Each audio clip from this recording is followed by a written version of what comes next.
I'm Chris Bernal, aka Crifu, and I will be your storyteller for tonight as we present Manipod Studios' Vampire the Masquerade Chronicle, Albany by Night. Let's meet our vampires. Hi, I'm Jonah, and I'll be playing Herschel, or Herschel of Ostropol. He's a Tremere who's 96 years young, and he appears to be 20. He's been sent to Albany by the Jewish Museum Chantry to find out what happened to their local chantry, which has burned down. Hi, my name is Finley. I'm playing Donna Christensen. She is a Malkavian who was turned in the 1970s, and she makes her living as a conspiracy theory blogger.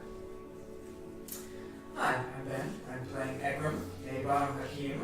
Egram is a contract individual with the Camarilla who's come to Albany to help deal with certain Sabbat problems. Hi, I'm Scott.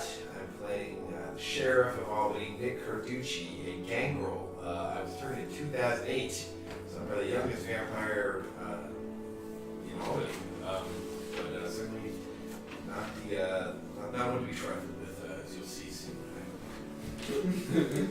The events that will unfold this evening are the culmination of several months' worth of playing and planning. So if at any point you get confused tonight as to why these characters are doing what they're doing, please join our Discord at the link below, and where in the Albany by Night channel you can get a link to the episode synopsis.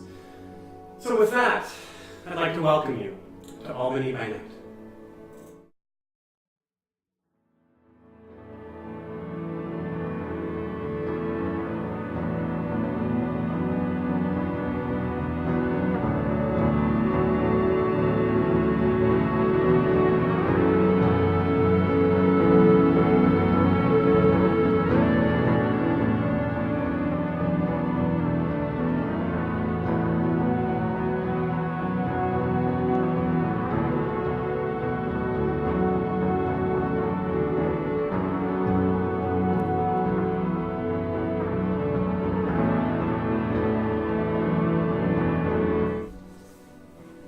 Camera opens on a dimly lit living space in a lofty apartment in downtown Albany.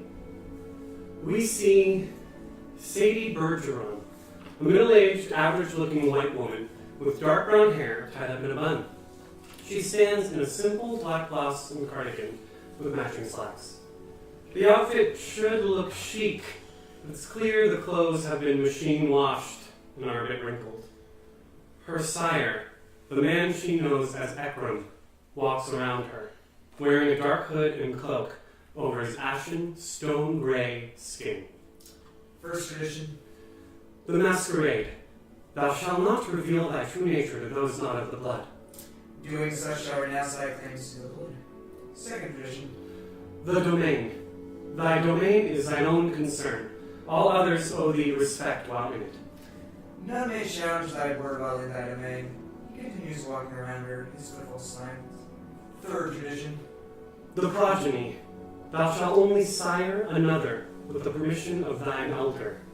If thou createst another without thine elder's leave, both thou and thy progeny shall be slain. Fourth tradition. Sadie does not respond immediately. She looks at Ekram with rebellious eyes. But you made me, and without Prince Ria's permission. Agram's movements do not falter. Despite being my prince, she's not my elder. I was also not in her domain when we first met, nor when you rose. You were in Buffalo, manipulating Kindred with your weird science. Sadie stifles a laugh, and suddenly, in less than a blur, the man is there in her face. Do you find that humorous? That you have locked both body and mind of our kind in glass coffins? No, she says, looking down at her feet. Studying our kind was my life's work. It also led to your damnation. He returns to circle, worn into the wood floor around her. Fourth tradition. The accounting. Those thou create are thine own children. Until thy progeny shall be released, thou shalt command them in all things. Their sins are thine to endure. He pauses, waiting. You are responsible for me. She says it not as a question. Wouldn't it be easier to release me? Ekram's awesome turns to her. As I've told you, Gehenna, the end of our kind and possibly the world has begun. We will be called the world like our elders and their elders. You desire freedom, even though you know this. Yes, well, it's been almost 3 months. That is nothing to the world, nor those who awaken from their lost sleep child. It will soon mean nothing to you. Fifth tradition. The hospitality. Honor one another's domain. When thou comest to a foreign city, thou shalt present thyself to the one who ruleth there. Without the word of acceptance, thou art nothing. This is the one tradition Prince Rhea could have used to turn me away, but she did not think to your value. Also remember, there's great power in being nothing. Sadie nods. But the Banu Hakim are new to the Camarilla. Ekram nods in return. We've long had a relationship with the Ivory Tower, but this is the first time our time has been properly counted among these pillars. He stops his pacing again, to look at his strength. Sixth tradition. The destruction. Thou art forbidden to destroy another of thy kind. The right of destruction belong only to thine elder, and only the eldest among thee shall call the blood hunt. You said that Prince Rhea is not your elder, so shouldn't you be the prince? Ekram smiles again. I desire stability. I desire destruction of this spot, not a crown and scepter. Elders have traditionally been those of blood, whose blood is stronger than my own. But the truth is that there are very few others walking amongst us at night. There was the woman in Troy 2 weeks ago. But that's, yes, it is concerning that such powerful members of the squad have appeared amongst us. As the look crosses his face, time has shown that even the greatest of our elders can be brought low by those lesser years and weaker blood. I will deal with them soon enough. Is that what you expected of me as a child? To help you in your fight against the Sabbat? It is dictated by Hakim himself, though that's such things will be a discussion for another time. Any things for a moment? You asked a lot of questions to me this night. Now I shall ask you one. You spent some time amongst the Kindred of Albany now. Some of them are unafraid to unleash their disciplines upon each other. Have you witnesses? Sadie turns and thinks. At Christine's, the gala at the Albany Symphony, it seemed like some kindred were using the blood to enhance their charisma, their presence. Am I correct in assuming that's what I saw? Your nods. Yes. The Brua, the Torador, Sethites, and the Venture are all quite skilled in drawing attention to themselves. Sadie seems disappointed. So, I wouldn't be able to learn how to do that? If you drink the blood of a Kindred who possesses these powers, you'll be able to learn. But such things come at a price, especially for our clan. He turns to a large wooden desk and shuffles the papers. I will end our lesson for this evening with a question that I want you to ponder. We are the children of Hakim, and his blood has been passed to us from sire to child. What do you believe Hakim's role was among his siblings? I will expect an answer from you tomorrow. She nods, already thinking about the question, and then makes her way to the exit. Ekram turns to watch her walk through the door, and then casually begins to put on his gloves. The camera follows her out, and down the elevator, as she walks onto the downtown sidewalk. Sadie bundles her scarf around her from the buffeting winter winds, and begins walking north, past the Empire State Plaza, and into a residential neighborhood.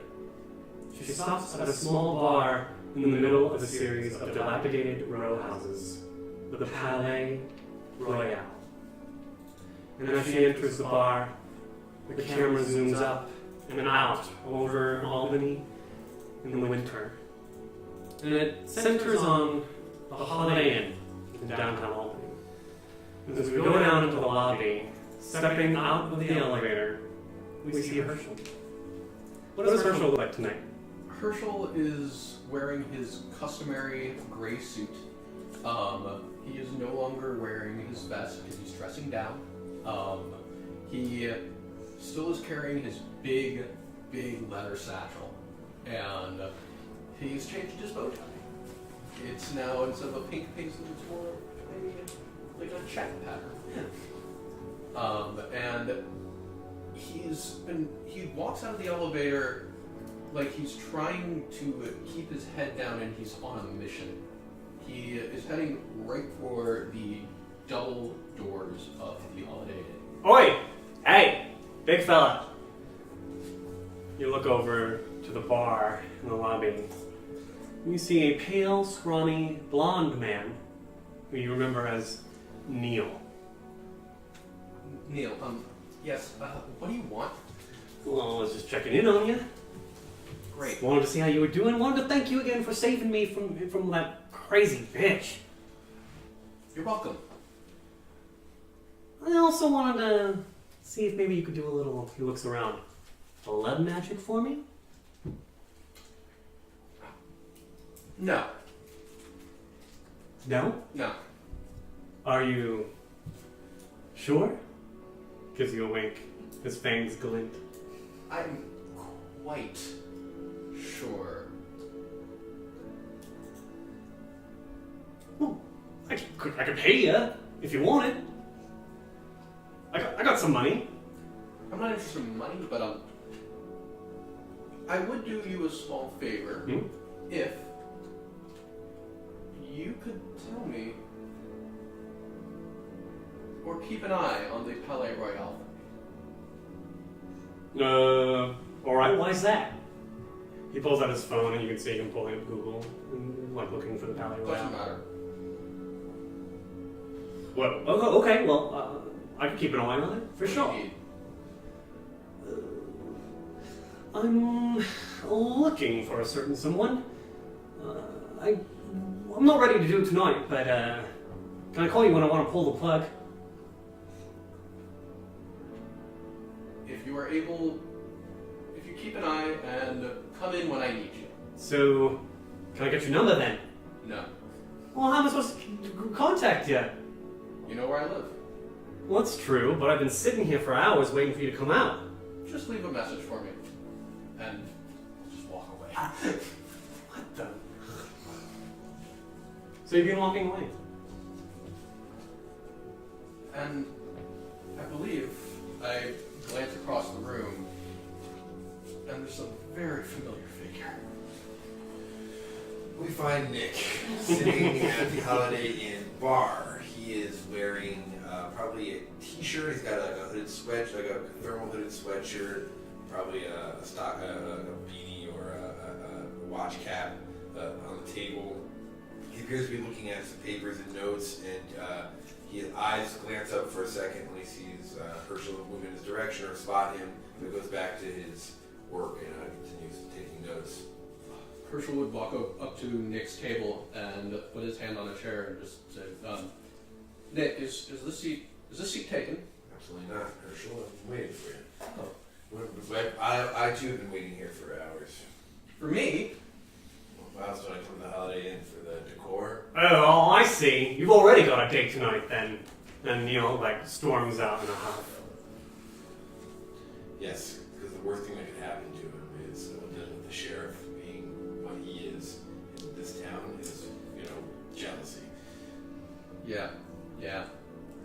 He's barking up. I wouldn't say he's barking up the wrong tree, but he shouldn't be barking up this tree. He's been barking up this tree a decent amount recently. Really?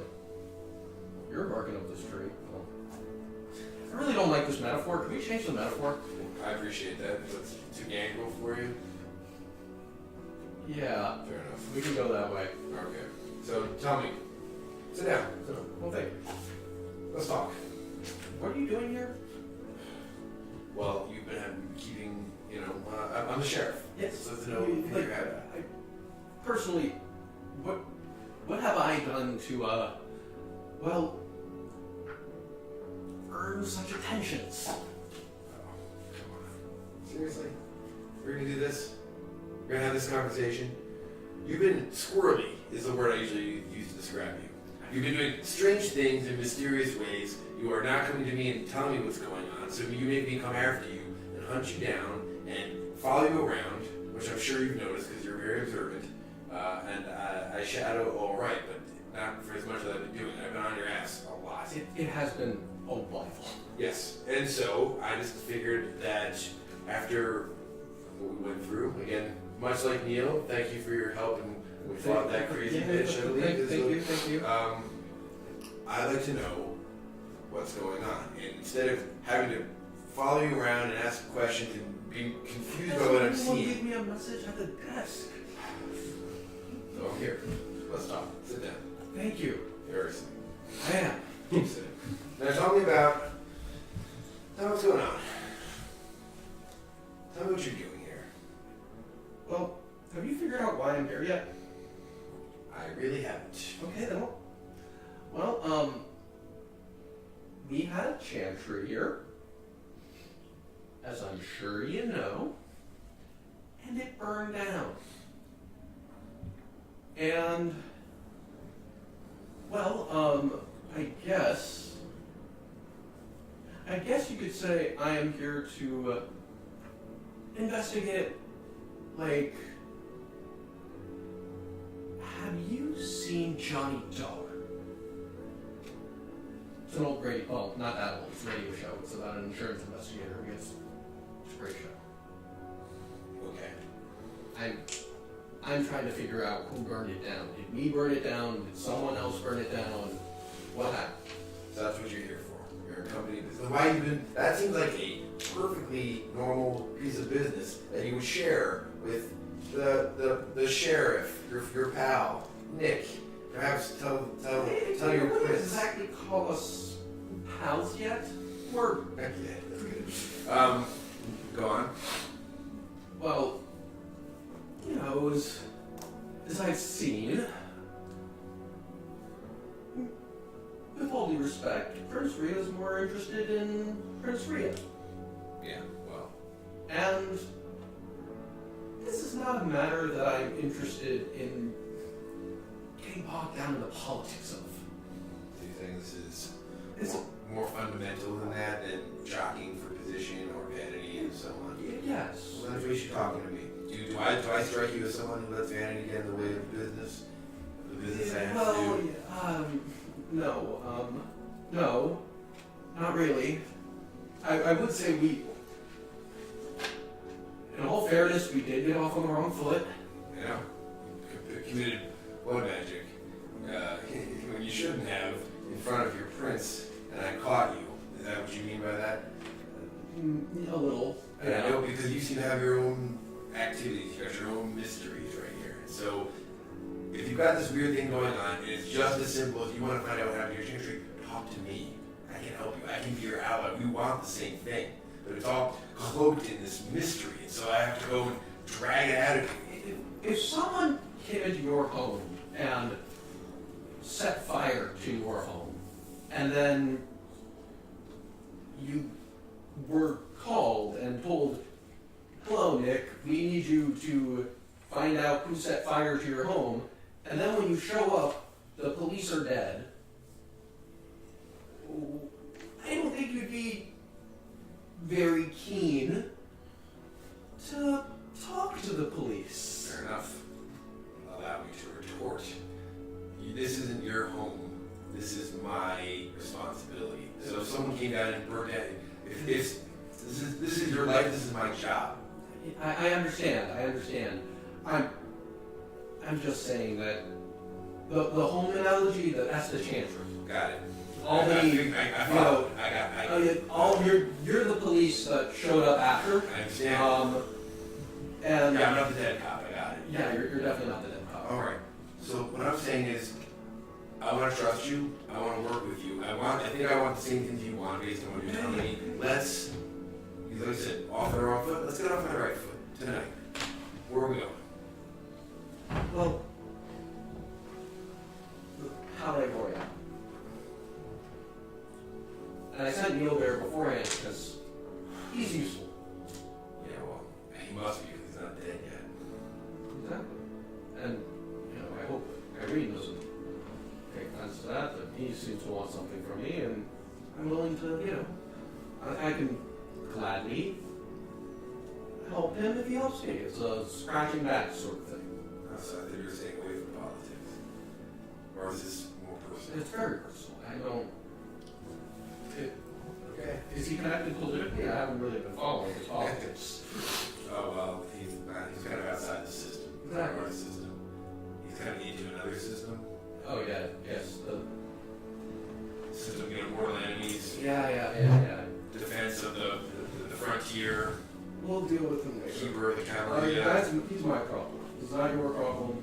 Oh, he's my problem. But right now you're my problem, and we're gonna get to the bottom of that problem and have no problems anymore. Because instead of me following you around trying to figure out what you're trying to do, we're gonna go together, and you're gonna tell me what you're gonna do. I'm going to go to the Palais Royal. You mentioned, and so am I. So do you want to split the Uber? Absolutely. So as these two get into a car, the camera zooms up, and a little to the west, outside St. Anthony's Church. It's a large, brown cathedral, almost 200 years old. And how do we see Donna there? Donna is sort of posted up, catty corner across the street, scribbling in a notebook. She looks like she's dressed for about 3 different occasions. She's got on like half of a, business chic suit, string beads, pearls, probably necklace, and then also like a Just Say No to GMOs t-shirt that she's kind of like modified and cut up a bit, and like some pajama bottoms, yoga pants. It's a confusing look. Okay. Can't really tell if she's coming or going, but she's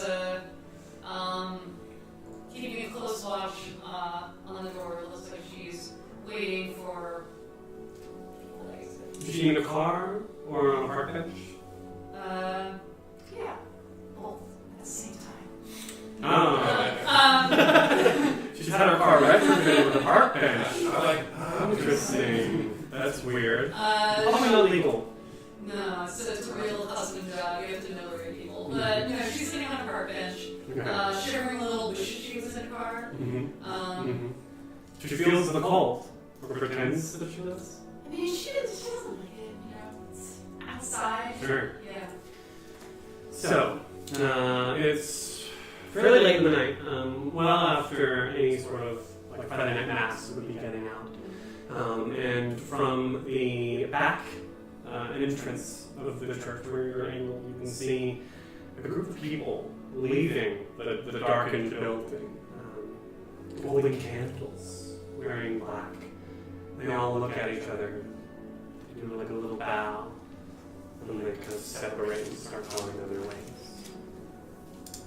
From your vantage point, it seems that most of them go off away from you, but one of them comes towards you, towards the sidewalk. This large street cuts north and south along the west side of Albany, downtown Albany. And this hood comes back. And we see a young woman underneath the hood, maybe 21, 22. She has short black hair.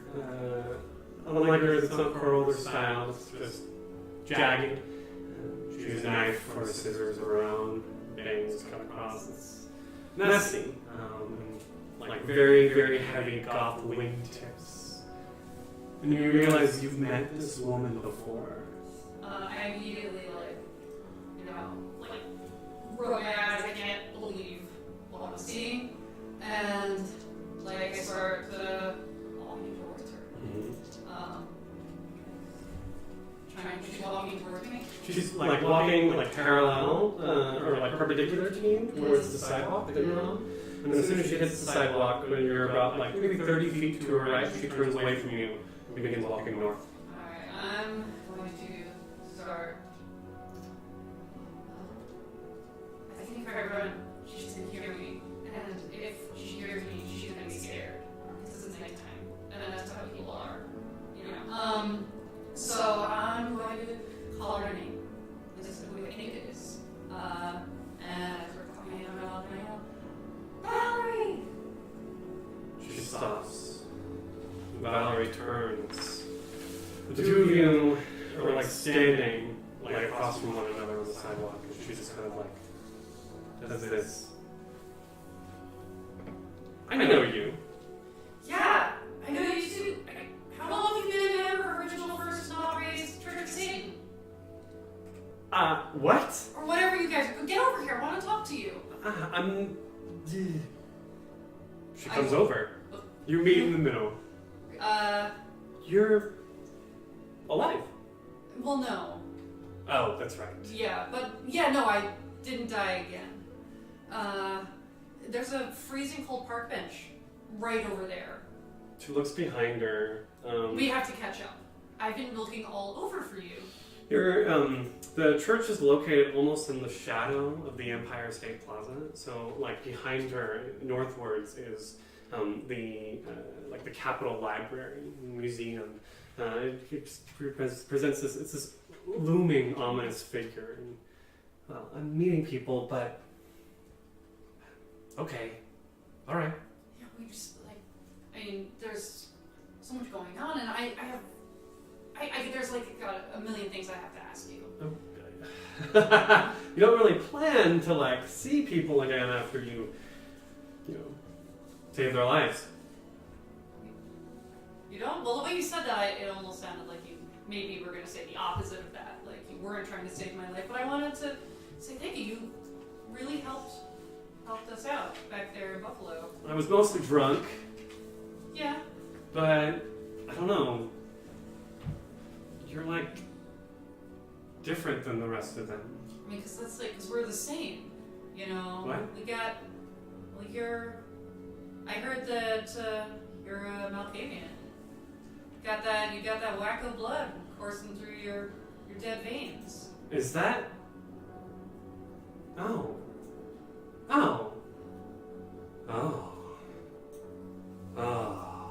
That meeting that you told me about, you should have come with me. I mean, it was a terrible meeting, dude. It's really good that I didn't actually walk in there because people were getting shot up and it was a bad scene. But Sure. Malkavian. That's like a clan. yeah, something like that. Uh-huh. You It's said one tribe, one band of kooks among many. so we're We're like cousins, or weird long lost twins, or something like that. but I heard because I'm not full. Yeah. I can I'm still You don't have hey, no. Yeah, And you see there's no fangs in her mouth. man. It makes it kind of hard, but I can still eat. What do you eat in these? Food, meat, raw usually. It's really depressing, Valerie. uh, I mean, are you stealing from hospitals? No, I'm not doing that. It's a lot. I wouldn't do that. Like weird kinky knife play? Uh, I mean, I'm just, I see you kind of the little sister I'm so glad I didn't have. What is this? I'm just curious, you meet somebody, they save your life. I mean, not many people save my life these days. And then you kind of ran off, and then since I've been learning so much shit about Well, you, Buffalo was crazy. I mean, don't say that like it's a bad thing, that's really ableist. But it was a lot of unpredictable things happened. It's true. Random then. Yeah. I mean, She pulls out a pack of cigarettes and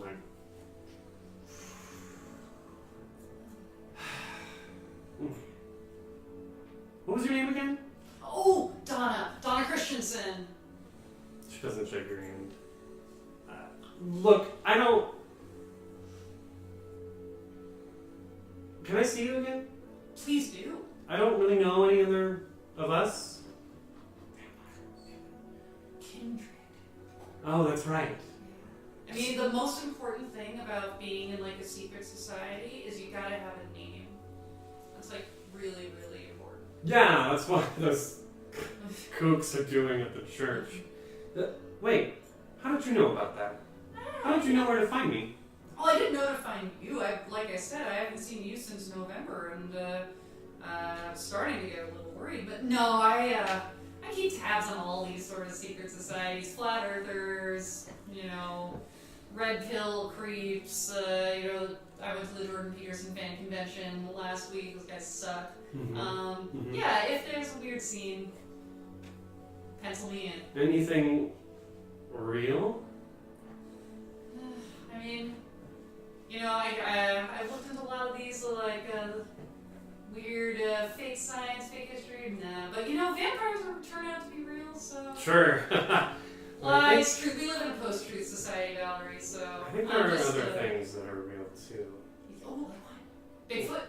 Bigfoot? Well, maybe. I've never heard about that, but look, I've done the secret society thing, okay? It doesn't really work out in the end. Not usually. No, you just gotta get in and try to make a few bucks and get out. Besides, I heard that your group, political party, the tower.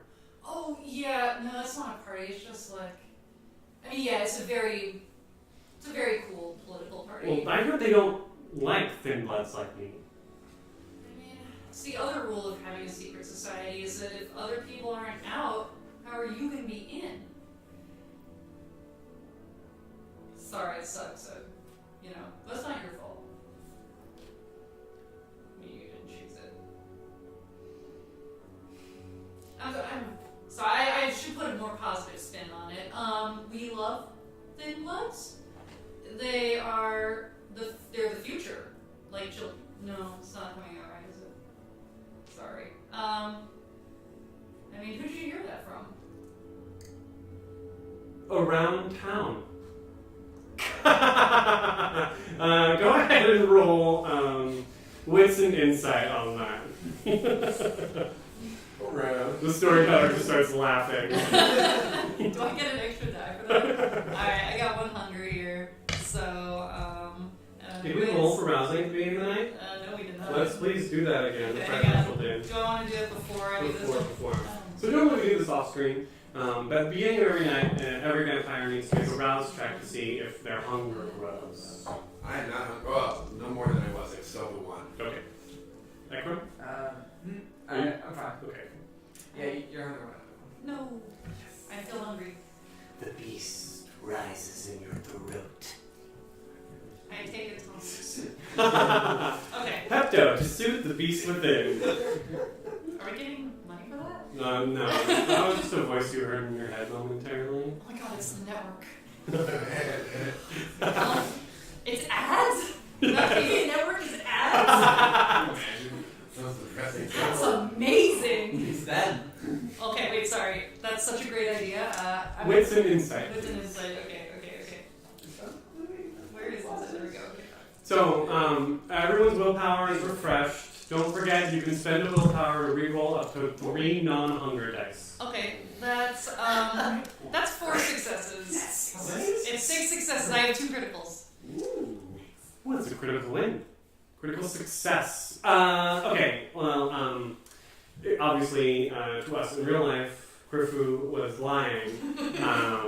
But Donna can tell that Valerie was lying. Also, Donna can tell that, like, this is a secret. It's not like oh, nobody, like, trying to be cool. It's like, this is something that is direly critical for her to keep secret. Okay. And indeed, like, you kind of give her a look, almost. Maybe? And she's almost like, she's just, at this point, she's ready to run. Like, well, so I gotta meet people. Tell me. Are you dominating? Yeah. Okay. What do I... That's, I mean, Dominate. so this is compel. Level 1? That's right. Dominate. It's a single action command to be obeyed to the letter. It's charisma and dominate versus intelligence and resolve. Okay. And yes.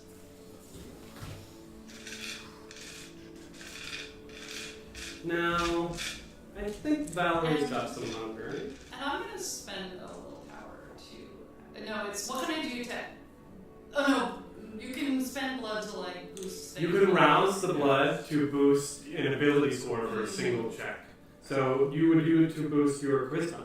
Okay. If you want to rouse. You Or might I not can get use hunger. willpower to reroll. Yes. Well, and If.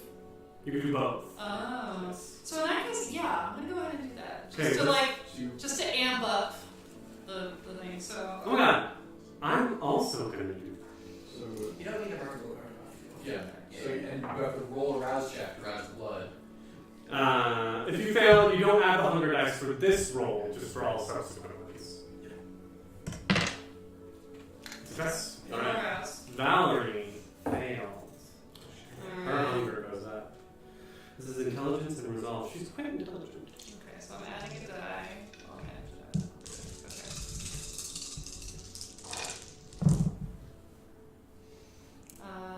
6s and ups?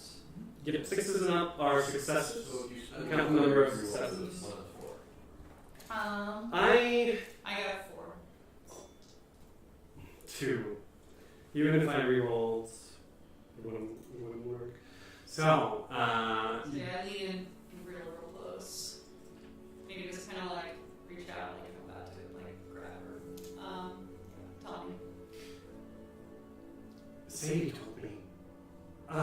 She's just like, oh my god, you can do that. You can do a lot of things. Well,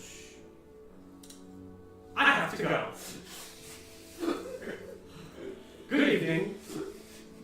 Do you want to take my number? I'm always good for some secret society cards.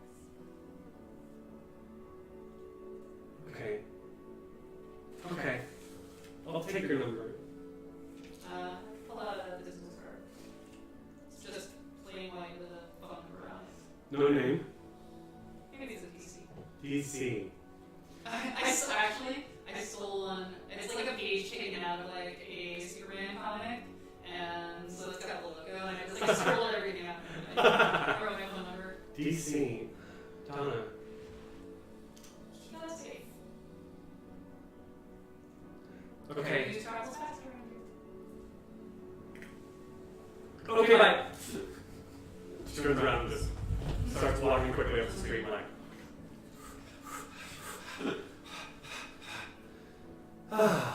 So, we see Valerie walking up the street, past the Empire State Plaza, into a residential neighborhood.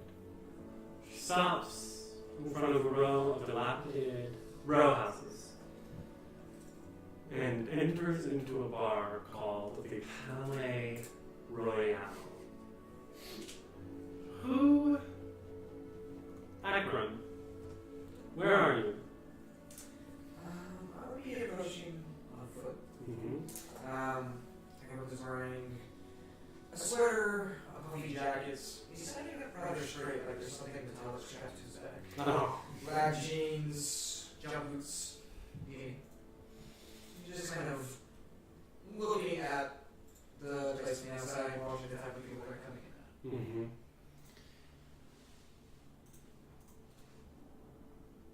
You see this young woman, Valerie, enter the bar.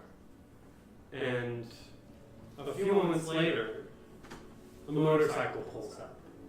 And on it is a very pale, scrawny, blonde man. Have you met Neil?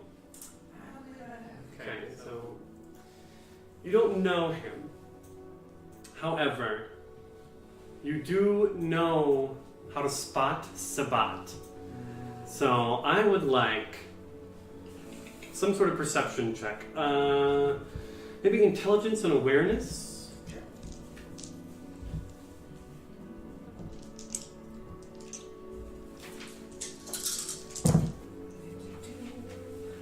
3 successes. 3 successes.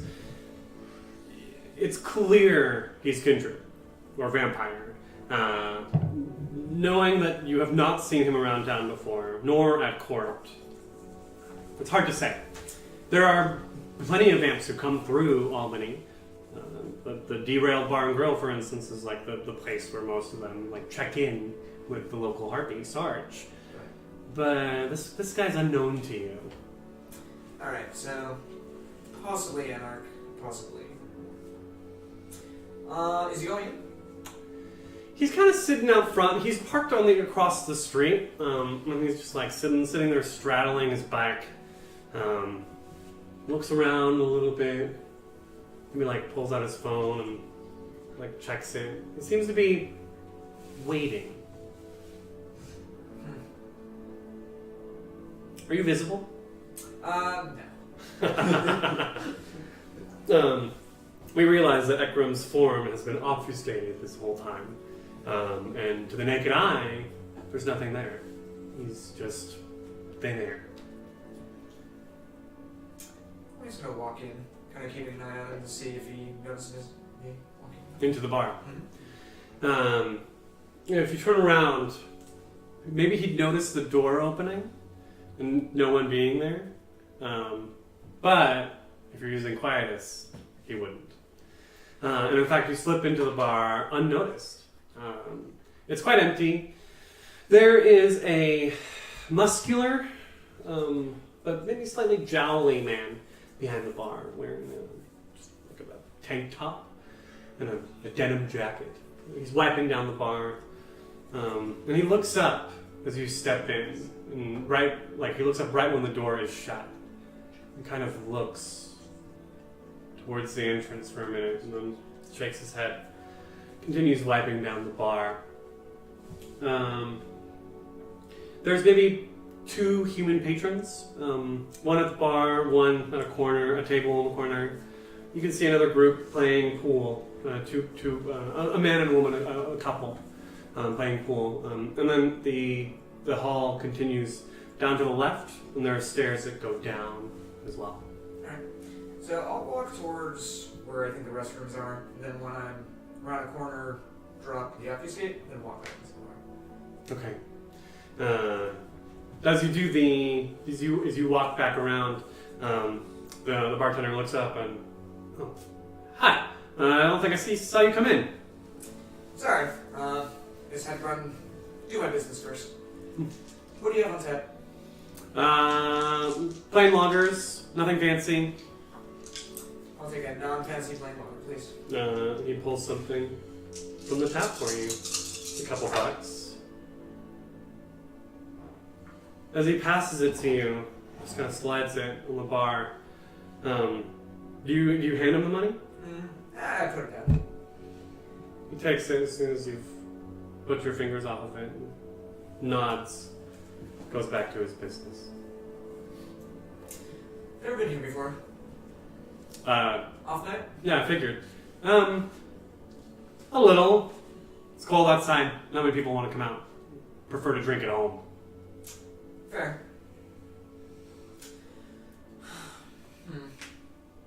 I'm rusty. Ekram, pleasure. He shakes your hand.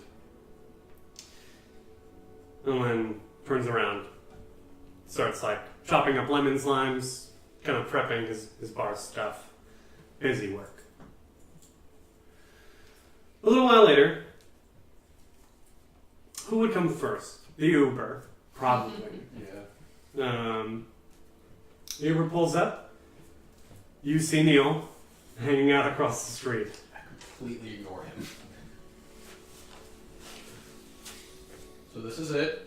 I don't know. Compared to the Holiday Inn, take me on the nicest places in Albany. Look, I have no idea what's in here. I don't know what it is. I just know the name. Okay. Well, let's go find out, shall we? That's a great idea. Okay, open the door. Way to stab me in the heart, sweetheart. Neil shouts from across the street. His accent is never going to settle on anything. He's a man of the world. The world is a bar that he used to go to. Yes. So as soon as you walk in, the bartender, Rusty, looks up. Oh, hello, gentlemen. What can I get you? And sitting at the bar, you see Ekram. Oh, I will have what that man is having. Lager? Lager? Lager's fine, thank you. All right. He pours you your drinks. Takes your money. I sit down next to Ekram. You kind of do that thing where you sit down, but we're both scared, don't look at each other. It's facing forward. What are you doing here? You don't mind me asking. I have 2 reasons to be here. I hope I'm not either of them. I hope I'm not either of them. We ever chat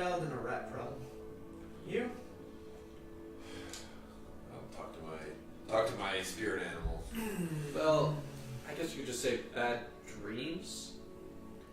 And also, Herschel reaches into his bag and takes out a big Nalgene filled with a red liquid, and just proceeds to drink from the Nalgene, completely ignoring Spirit. The three of you sitting there at the bar?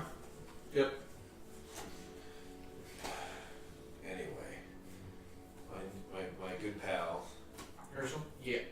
Ekram, he's how are you doing? Ask me at the end of the night. Same here.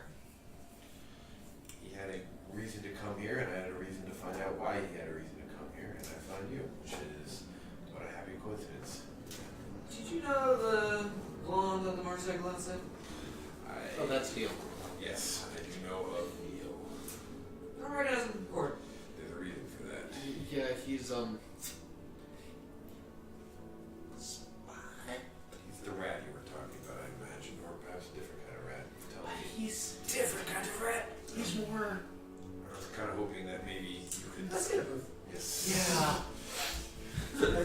I am acting a little skittish around, like Ekram. Like I act like a pretty cool customer, but I'm aware of him by I've seen him in action and by reputation. So I suddenly feel like the very young vampire that I actually am, and my composure is excellent, so I'm hiding it well. But it's just the very small things that demonstrate that I no longer feel like the top dog, even though I'm trying to be. Donna, I don't think you're far behind.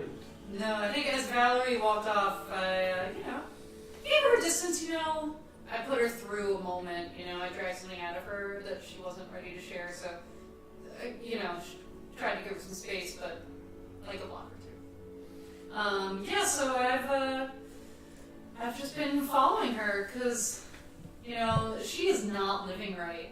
She deserves so much better, than whatever, back alley blood bag she's been living off of, and Sadie, I was gonna say, with all due respect, but I don't think that's very much.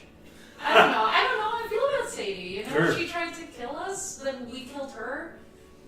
But yeah, so I've been following.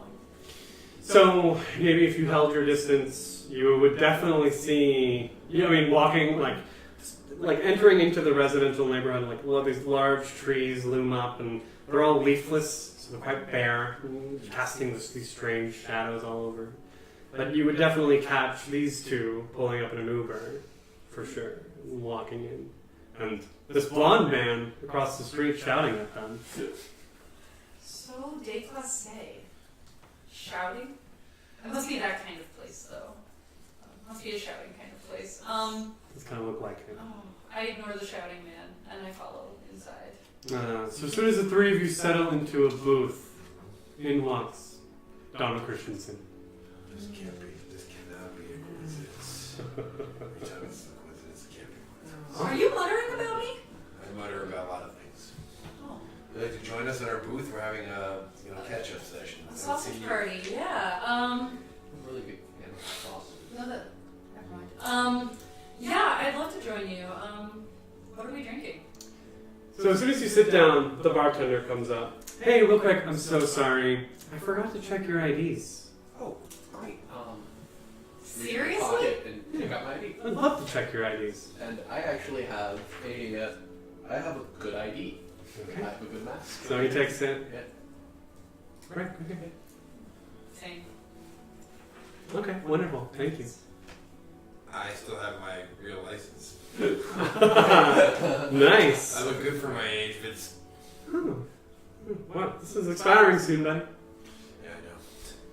Every day I look closer. Not good quality at all. What is it? It's an obvious fake ID. He looks at it, and he looks at the man with the stone gray skin. Thanks. Can I get you anything to drink? Slow night, I can do table service.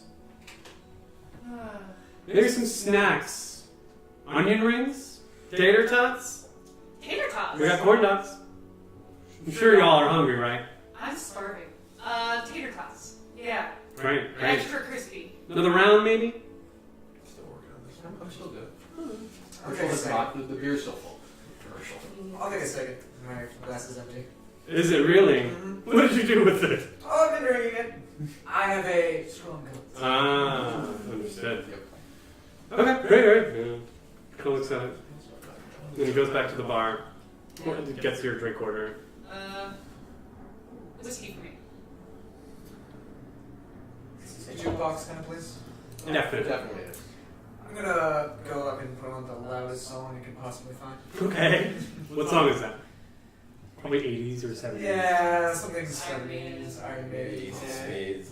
Yeah. There you go. Metallica. Get on me. Alright, so boom, boom, and the bartender Rusty's like, alright, okay. Serves you your drinks, goes back to the bar. At one point he sits down and pulls out a book. Begins reading Kurt Vonnegut. This bar is full of surprises.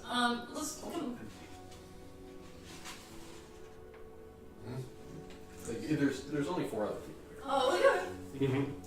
You must go to a lot of very happy bars. I feel like this is a open night for Albany.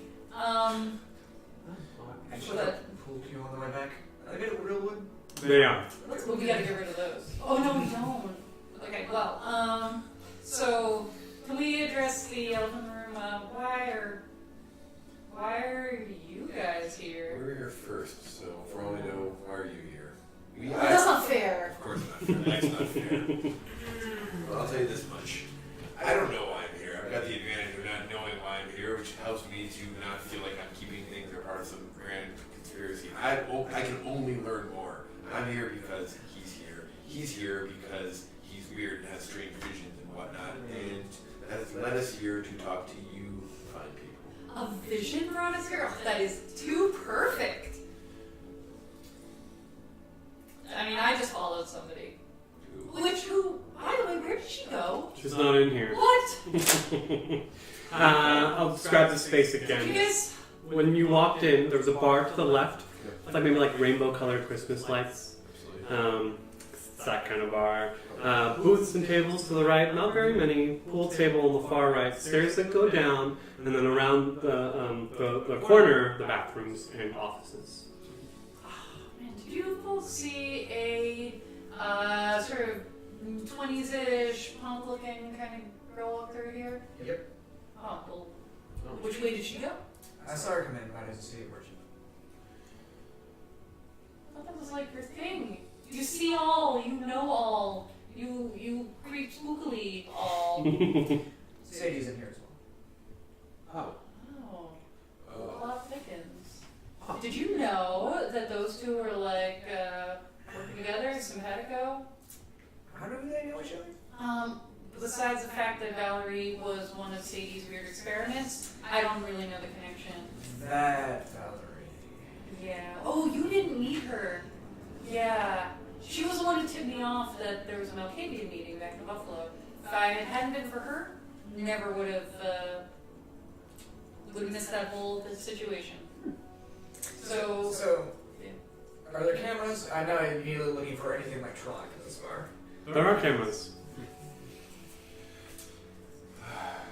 We may have walked into a mild trap. Yep. Mild trap. We're talking some nice Bane of Judas type situations going on here. Are we talking about?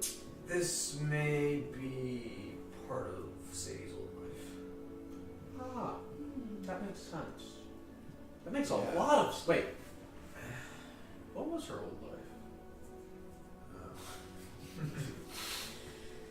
Before I get into that, the other reason why I'm here is a certain friend of ours who likes to know things. His little eyes have always seemed to have gone missing whenever they approach this bar as well. Wait, his eyes? That's terrible. Oh, like How many eyes does he have? Most Many. people only have 2. What is this place? It's like some kind of weird, like, secret surgery club where people lose their eyes. No, you. Donna. Yes, Donna. That's exactly. What it is. Sadie wouldn't happen to be some kind of magician.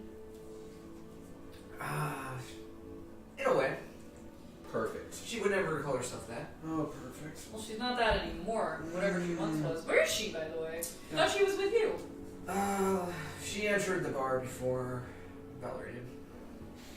So we have Valerie, we have Sadie. They're not here, but they're here but not here. There are stairs going down there. They're either in the bathroom or perhaps down there. And why is there a member of the Sabbat outside? Oh, because I asked him to watch the place. You are in league with the Sabbat. No. Yeah, you've got some explaining to do. Oh, he tried to blood bond me, then he didn't, then he wanted a favor, so I saw him in action and thought I could use a little bit of extra muscle. While Nick is pretty good muscle, I thought maybe I need backup. He's been casing your hotel room too, by the way. Oh, yeah. Or your hotel. He's been on the Holiday Inn a lot. So I owe him a Perhaps favor. Herschel can tell you more about that as well. We can unpack that later. Has Prince Rhea declared an official stance of Sabbat in her territory? Out of curiosity. Yeah, she is, at this point, after the many, many strange events, she's looking for stability, and right now it appears that any Sabbat that have come around appear to either be very young, very not knowing anything, or a bunch of idiots, or some combination thereof. And so at this point, before we go and I feel like there's many things to be learned before we take any harsh action. We are aware of the situation. We want to know if we can dig a little deeper. I haven't spoken to you in some. Also, I'm sorry, to clarify, this Sabbat in particular did save Rhea's life, and Rhea was, our prince seemed, well, when we saved him, she kind of led the charge. So... How many songs did you put on the jukebox? 3. Okay. So Can I put songs on the jukebox? If you got the coins. The cash. I guess it takes cards. It takes cards. Really? Mm-hmm. Wow. Oh, it's one of those. It's mounted on the wall. You can push the I'm just button. gonna yell her, Ekram, do you like Joni Mitchell? I don't know who that is, so sure. The jukebox is literally the newest thing in this bar. Mm-hmm. I'm going to dip my finger in the beer, and I want to taste it to see if there's anything weird going on with it. It's just beer. It seems like very watered down beer. Great. Does this individual have a pack? I don't know what I know about. That's going to be I've been investigating him, keeping an eye on him. wits and resolve an investigation, because we want to. Wits is really kind of like in the moment. Yeah. Resolve is long term, Okay, that at least is- in my mind. I'm rolling 6 dice. Nice.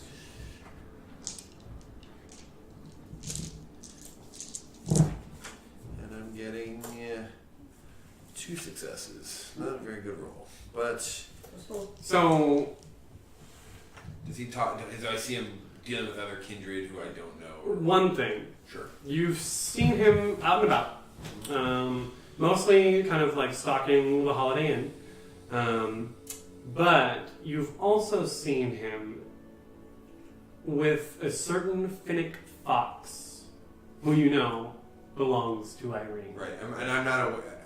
Have I been told about the Irene connection?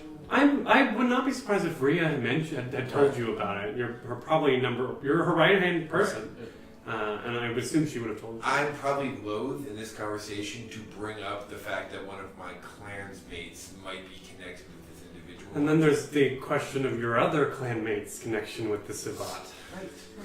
Yeah, just keep it Yeah. Which I'm like, Akram, nothing going on here. We're totally on the level, we're 3. Yeah, so it's about this trap that we're in. Yes, let's change the subject. So we're basically in somebody else's secret booby trap clubhouse, is what you're saying. I would assume so. It's not very cool. So the question is, since they almost certainly know we're here, and since they're friends of ours, should we go say hello? Or wait for them to come find us? Or just leave, we could leave. But then we wouldn't get the answers to our questions. Or even know what questions to ask, as I'm trying to figure that out right now. I'm sure you'll find out something to ask. Oh, God. I mean, I wanted to ask Valerie if she wanted to come to my house for dinner, because she doesn't seem like she's eating very good food. So that was my question. But I realized that might not be the most pressing question facing us. You are astute. Question. Who has the most amount of dots in awareness?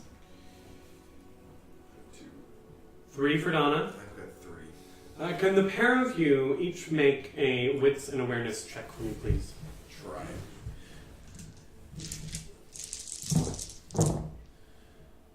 Don't get hunger? Obvious. I got 4 successes. 3. Nick, as the conversation is continuing, you note the bartender going up to the other people in the bar, talking to them, taking drink orders. Or so it seems, because maybe like a minute after he speaks with both of these parties, they make their way to the exit. Okay. I say, this bartender appears to be wanting to thin out the crowd. With some intent. Pretty subtle, not that subtle. I would suggest we at least identify the exits. And then... Have you been back by the bathroom? I've seen the thing you do in common places. Were there windows out when I was in the back in the restroom? There was a door that seemed that probably led to like a back alley, an alley that like cuts between the block, the driveways of each of the houses. It looked like there's a back door down the hallway where the restrooms are.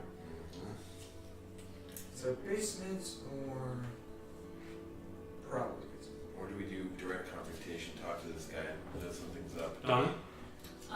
As I see him like beginning to move around, can I focus on the bartender and get a premonition check? Yes, you're trying to force a premonition. Yeah, provoke a premonition. So you're going to make a rouse check. I'm rolling 2 hunger dice. Yeah, I have 2 hunger, so I'm rolling 2 dice. You only roll 1. And I'm looking for above You want a 6 or higher so that your hunger does not go up. okay. Cool. A rouse check is just a single die. 3 hungers. So your hunger goes up. Well, You well, well. begin manipulating the blood within you, Mhm. and the beast growls. But you're focusing on a subject. You focus on the bartender. You're gonna roll resolve plus aspects. As Donna tries to force a premonition to come to her, Can't force it. looking through a cracked mirror. Ooh. So evocative. Must you look through a mirror or into one? 1 success. You can always re-roll by yeah, spending I willpower. haven't spent much willpower. But you can't reroll them. Yes. Oh, that's true. So yeah, so never No mind. point. 1 success.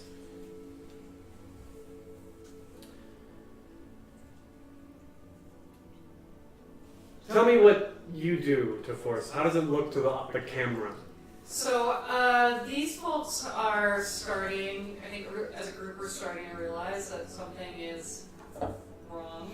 Nothing we can't handle, but they're starting to look for exits, and Donna gets this like glassy eye stare, and as like, if this were like a camera show, like she would be standing perfectly still while things are just like speeding up around her. No, So she sort of like is taken out of time. Yeah, and almost everything, just the sound picks up and blurs and faster, and then silence. And she's standing in darkness, just like a single spotlight over her.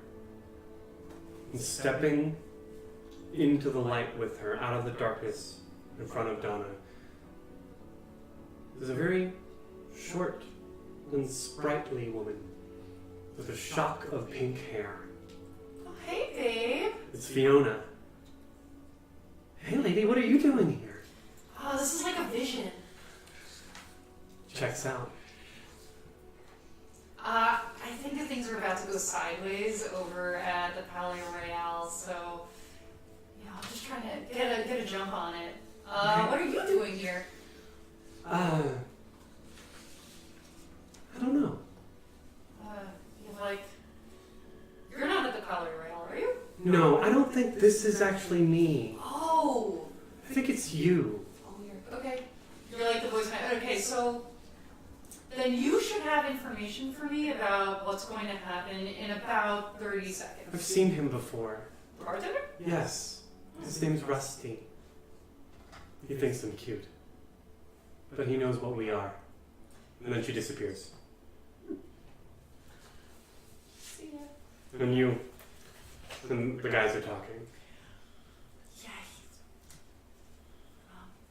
So the bartender's on to us, and There are microphones in the room. yeah, the bartender's on to us, and yeah, we should. Let's trigger the threat. Yeah, let's Yeah, that's a good idea. Yeah, that's a good idea.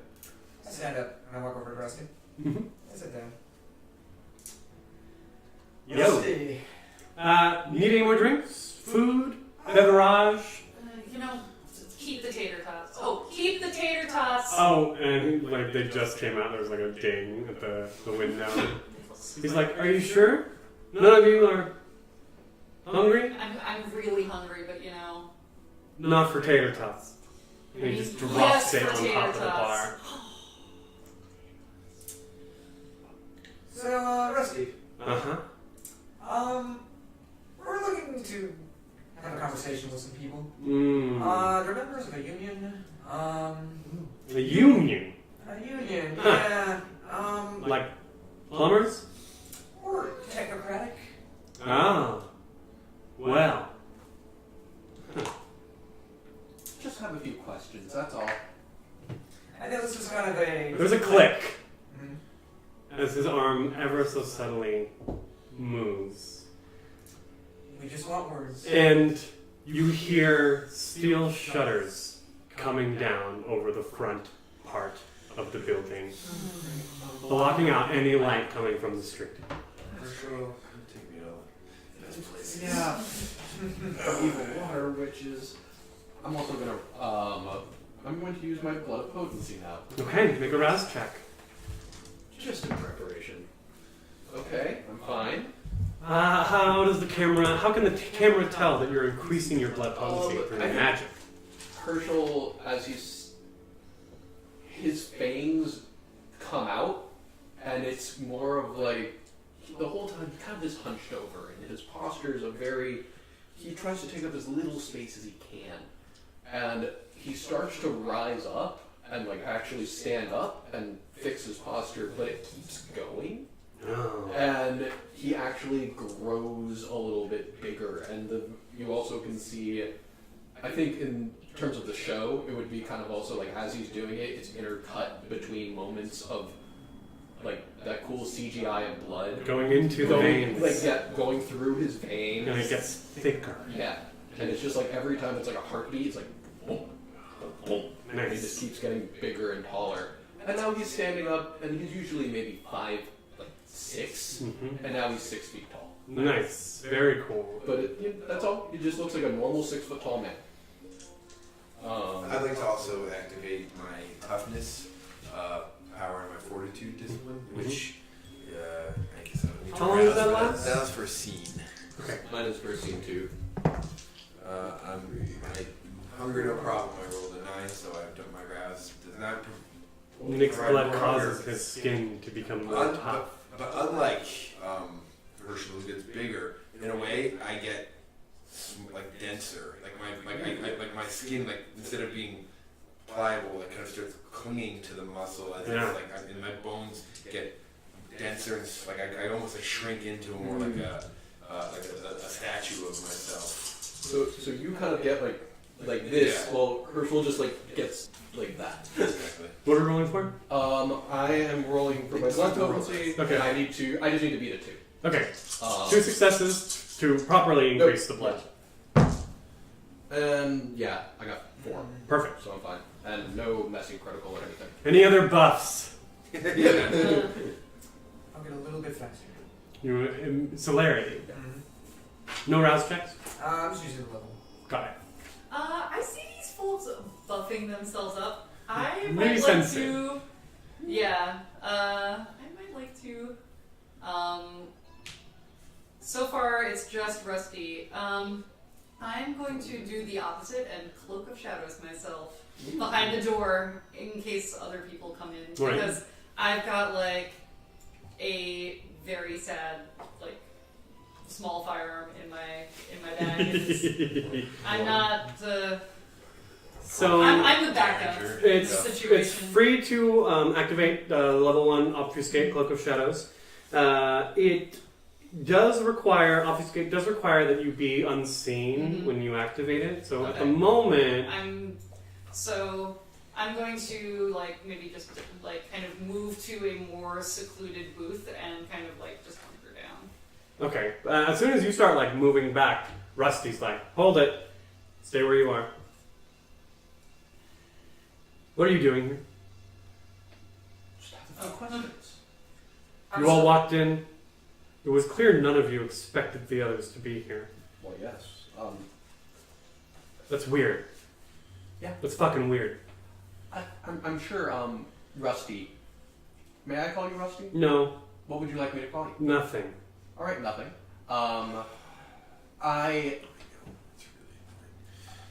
I'm sure, as you know,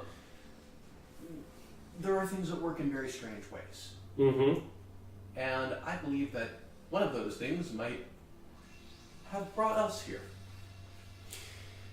There is the sound of a shotgun being cocked. You look over to the stairs, where a tall, thin Latin woman has just stepped up. Almost like Donna, well, she's wearing the full outfit, a full pinstripe suit with these dark sunglasses, dark, short, dark hair. She points the shotgun. Aight, reality deviants. You're gonna work with us now, alright? And she like moves you over to the get in the booth. I am in the booth. Is Rusty? Rest of you, get in the booth. Is Rusty? How far away is Rusty from us? If you've walked up to the bar, it can't be more than like 5 feet. I'm just going to quickly turn to Rusty, and I'm going to mesmerize him, and I'm going to whisper to him, "Get in front of me." Okay, this is back to dominate. Here comes this.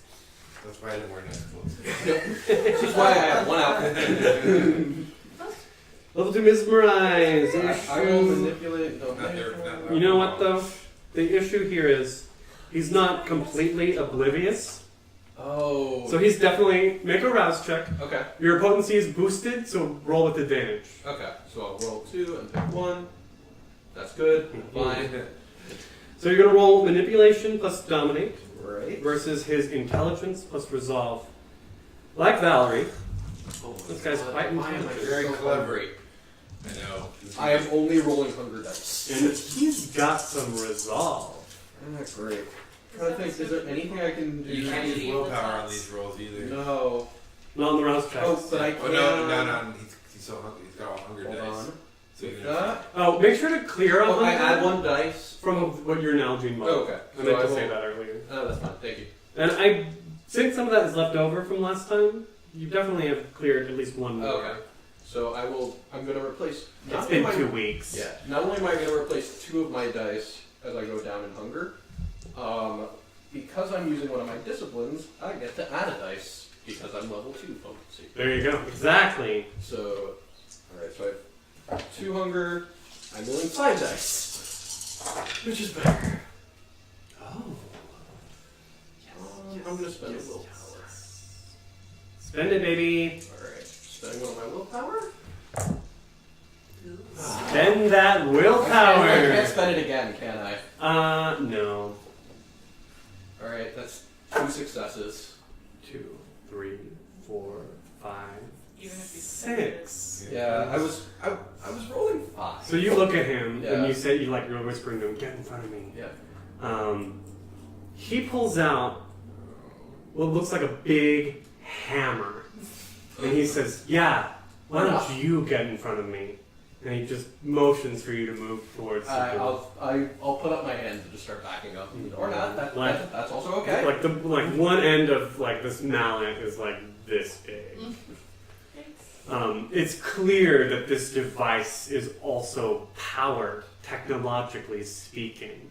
There's lights flashing in it. It's if you've seen Doctor Who, it's like a sonic mallet, if you will.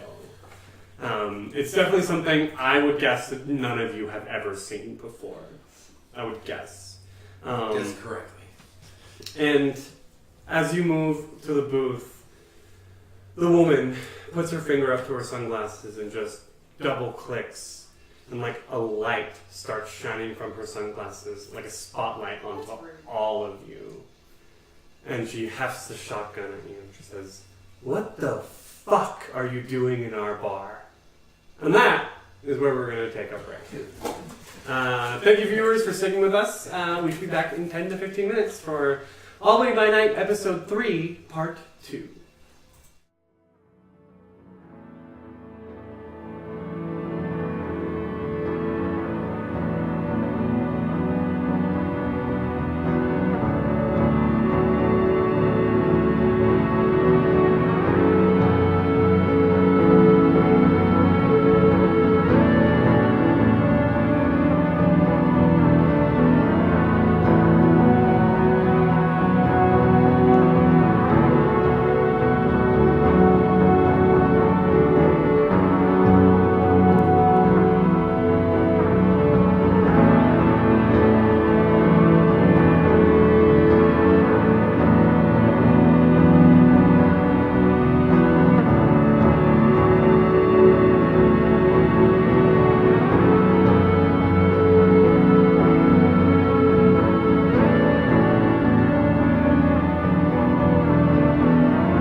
Welcome back to Albany by Night. We're in the Palais Royal. Our coterie has been forcibly seated into a booth. The bartender, Rusty, a younger-looking man, quite well built, is hefting a strange technological mallet. And the woman in the sunglasses, whose spotlight is shining out of them onto you all, has cocked a shotgun in your general direction, or specific direction. "What the fuck are you doing in our bar?" she says. We're looking for, how do you say, two reality deviants who walked in before us. One's name is Sadie, the other's name is Victoria. Valerie.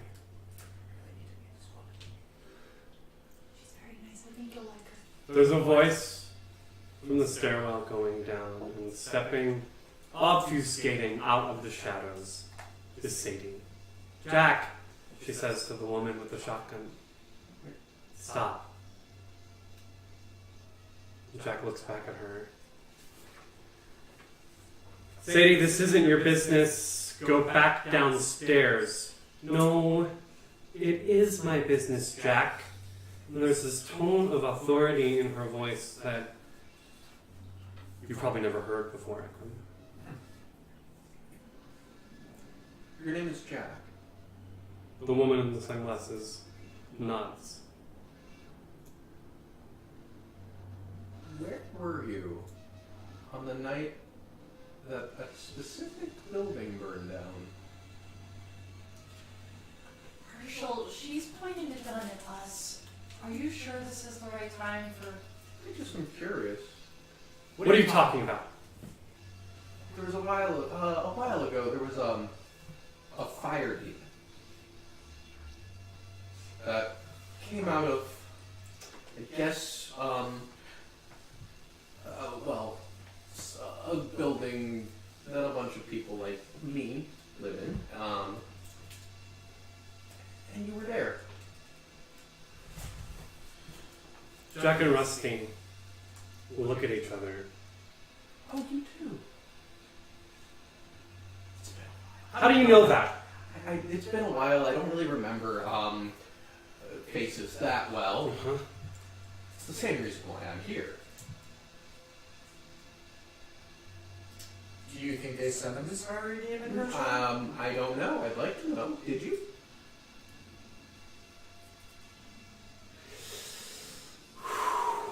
Herschel, I would like you to roll charisma and persuasion. Right. Not very good at those. Mm-mm. We're still in the same scene. Your blood potency is raised. Your toughness is raised. Your celerity is still up. You're nothing. And I can't do anything. Oh, but I could. I could blood surge to Raise your raise my charisma. By 2. Yeah. And I roll 2 dice. I'm fine. So I will have. Wait, I raised by 2. Mm-hmm. Excellent. Oh, right, because you're I'm level 2 now. power gamer. Oh no, that's not great. I'm gonna use a wisdom to reroll 2 more dice. Willpower. I will willpower. How much? But that's better-ish. 3. 3 successes. The 2 mortals are silent until Sadie walks up and puts her hand on Jack's shoulder. It's fine. I know them. Jack lowers the shotgun slowly. And then Rusty, like the heft, the mallet, the head of his mallet, like he turns it and just it thuds to the floor. And he kind of leans on it like a very large walking stick. We were there last year. The building. There were deviants performing some sort of blood magic inside. We could tell. And then he turns to Jack. The place went up in flames, she said. Mm-hmm. And we saw the demon you speak of. We sent it back to hell, where it belongs, where all of you belong. I do appreciate you sending the demon back. Alright. Now, how did you know that? Oh, well, it's actually pretty simple. And how far away are they from me? Less than 10 feet. You're sitting in the booth and... I'm gonna stand up, Okay. and I'm gonna slowly start walking out of the booth as I'm rummaging into my bag. Careful, she has the shotgun. No, it's fine, it's fine. And I take out like this ceremonial dagger that is like gold and silver and probably this long. Whoa. Wait a second. It's just a dagger. Look, you have a shotgun, you have a mallet. I'm gonna have to get very close to hurt you with this. All I needed to do was that I like slice open my finger and just like all the way right down. Hey! It just, I just had a little bit of blood and I put the dagger back and I keep walking towards them. Stay back. Okay. Well, I'm gonna try to distract a little, or like while this is going on, like I also have a question. Now that you've got the shotgun, I'm not worried about this. And I look over at Sadie. I said, Ikram, who is this kindred to you? My child. So then why is she speaking to people who have weapons pointed at the sheriff and at her sire and the sheriff of the land that she's in her realm? Can you explain that to me? Well, she's apparently broken her oath and a blood bond. So I'm trying to see what Sadie does to that. I haven't broken anything major. Nothing bad has happened yet. now I'm just going to take my finger and flick the blood at them. Okay. And that's when. Cue the music. Cue the jaunty fight scene music. So this is level. Well, it's actually, I'm not even doing any. I can't do the spell yet. Okay. All I'm trying to do is get the blood on them, because within an hour later I can do the spell. Oh. Good. We'll roll. Well, I I mean, didn't say that. Yeah. Okay, make a. I'm just trying to get close enough to get my blood on them. Good shot. Yeah, I feel like I faced an elder and I made a mocha her, so. composure and firearms. Well, I don't have firearms. I'm going to rouse to try out my composure. Oh my gosh, you have such a good chance of being super. Boost that hunger. I'm fine. So close to that blood. I am very happy that I've potent blood. And that is now 5 dice I get to roll. Ooh. It would have been 3. Is that a whiskey? No, it's not. Okay. It's 3 successes. I could reroll one. I could reroll 2 of them. Okay. The 3's enough to get some blood onto Jack and Sadie. Okay, that's fine. I would rather get all 3, but 2 is good. And once I do that, I'll just say, I like that. No big deal, it's a little blood. I'm cutting it open my hand. I say open my hand. No big deal, we're all friends here. We're all both friends here. And flick, oh, whoops, what happened? Nothing, no big, like. Well, and, I also feel like I feel like Herschel's experience with Babette has made him just like, I can just stare down a shotgun now. Right, we've seen some shit. Yeah. Well, we're about to find out. Yeah. It could be a very special shotgun. Yes. As you do that, I'm blood just like gets shaking my head. on sadly. them, and Jack just like, in a motion, the shotgun comes out, blast at you. Oh no! There's a trail of lights, Oh. digital lights, Oh, that's alongside the shotgun that, like in a row, like flash. Yep.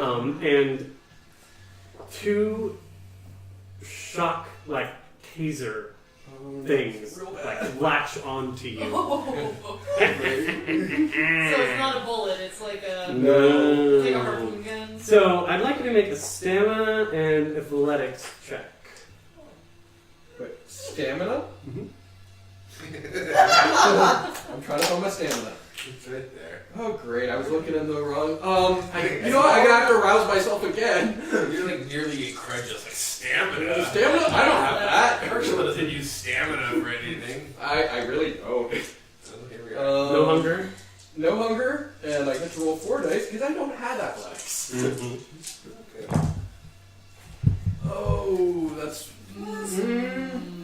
1 success.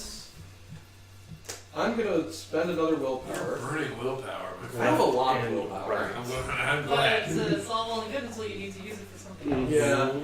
Well, 2 So successes you now. holy symbols that pop up. Oh yeah. Your body starts convulsing, and you land like on the table of the booth, just like shaking as these 2 like bolts have attached to you. If you were human, you'd be unconscious, but you're able to maintain and just like grit your teeth as the electricity pulses through you. Great. What are the rest of you doing? I'm gonna. Can I? No, you go ahead. You seem like you. He's right there. Can I is there any way I can get them off? You'd have to touch them. Oh, I don't want to do that. Oh, wait. No, it's fine. There's also a dagger in my bag. Well, I don't have any, I don't know anything about dagger thing. Okay. Can I, oh, I know what I'm gonna do. I'm gonna, rip his bow tie off and try and, use it, as an insulator.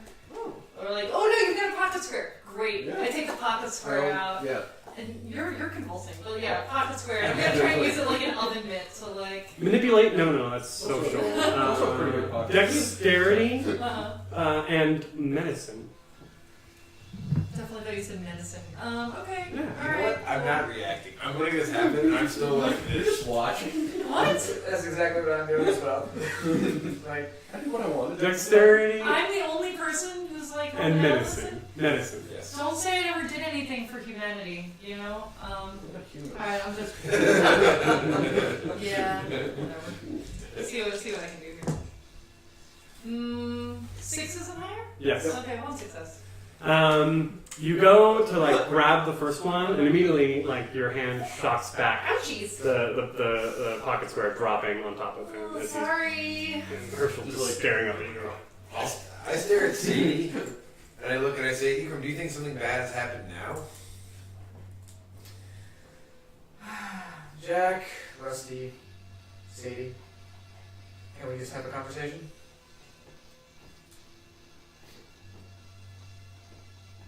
Is this an intimidate? No, you just. I would like manipulation and leadership. Ooh, Ooh. ooh. Yeah. Should have tried intimidating. Also wrestling club. Not nearly as well as him. You also have a higher blood potency, my friend. Got 2 years. Akram doesn't have to do magic to raise his blood potency. Out there all the time. All the time. I'm like, I might need 2 successes. 2 successes. Oh, wait. He's attractive. Ah. 3 successes. Forgot about that. I always forget about that. I never forget. Please, Jack, come on, Sadie says, and she kind of pulls her away. Let's just talk. And Jack nods. She gives one last look to Herschel on the table. His tongue like, ooh, you had enough successes that you didn't like bite your tongue as you were seizing. Well, that'd be fun. So they take a step back and Jack double clicks her sunglasses again, and the spotlight goes off. Okay. Alright. So convulsive. The only reason, Jack says, that I'm not shooting right now is because she's here. I appreciate it. It feels like we're missing someone. Who would that be? Where's your friend? You said she came in here, though. The thin blood. Look right, Sadie. You know what I'm talking about, right? Valerie! Thank you. And a little while later, Valerie steps up out of the stairs. Well. Huh. She goes around the bar and starts mixing herself a cocktail. So you're wondering what the fuck we're doing here. We got no problem with these two walking around here. But they're kind of welcome, but we're not? What's that about? Don't make me point this gun at you again. Oh, Jesus Christ, not again. What other toys do you have in the sharper image catalog that you want to pull out? Nick? You raise a good point, though. Sharper image Why catalog. trust one vampire and not the other? Yeah. And act so incredulous that we'd come into your place, but you're dealing with our kind all the time. So it seems. You seem to be very tight. And I did thank you for getting rid of me. Sadie turns to the rest of them. She's like,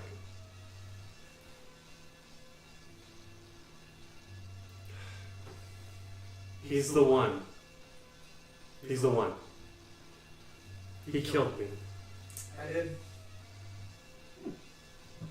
Jack crosses her arms. So what? You want revenge? She turns to Sadie and Sadie's like, no. You want to die? Jack says to her. No. But I don't know what you want from us. Either of you. What do you want, Sadie? I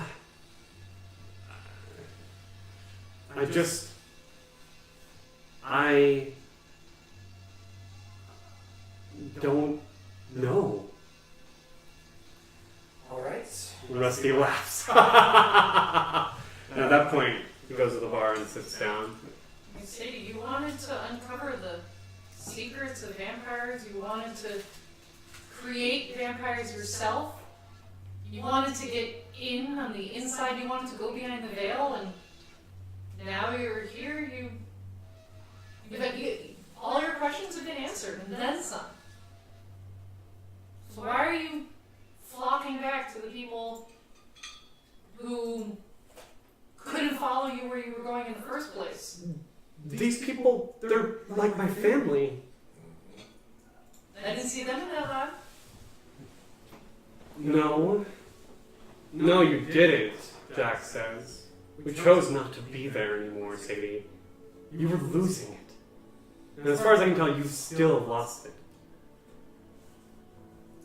I feel like I'm a little bit behind here. What did you do? Herschel says this to Sadie.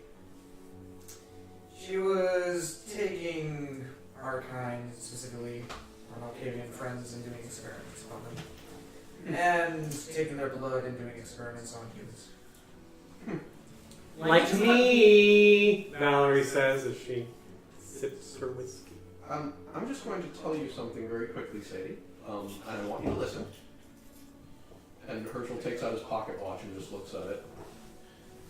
You have 1 hour to live. You toss her, I will kill you, Herschel.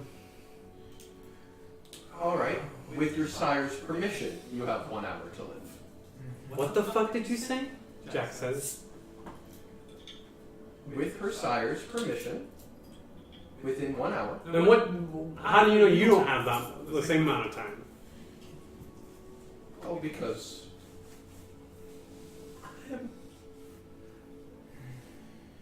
if there's one thing you should know about my people, a lot of people, derisively, have called us like cockroaches. And I take that as a bit of a compliment.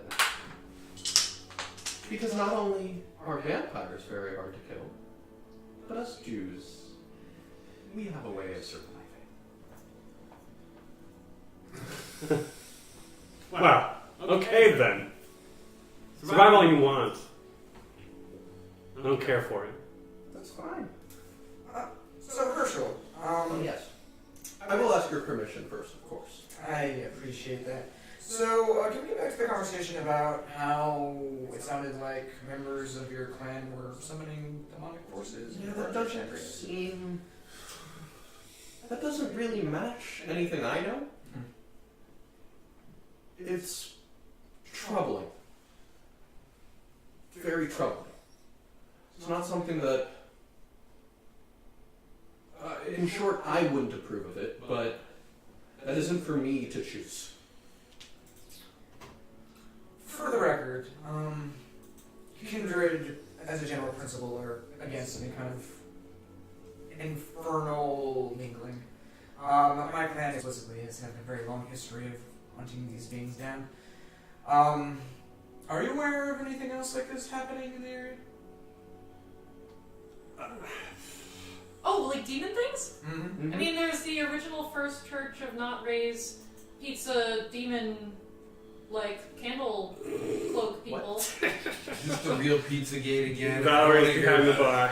I don't know. Wait, there are more demons here? No, those were people. With hats.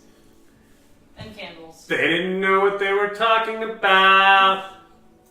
Can you please elucidate? Enlighten us? I don't feel like it. Valerie's like... Once You can again, tell, like, you talked to her maybe, like, a little over an hour, like, a little under an hour ago, and, like, she's been drinking heavily. I'm gonna go over and just be like, Whoa, stay where you are, Jack says. Don't "Oh, move. she's my friend. I want to go take her drink and drink it myself." No, you can, she's fine. Donna, you don't want to be tased. It's very uncomfortable.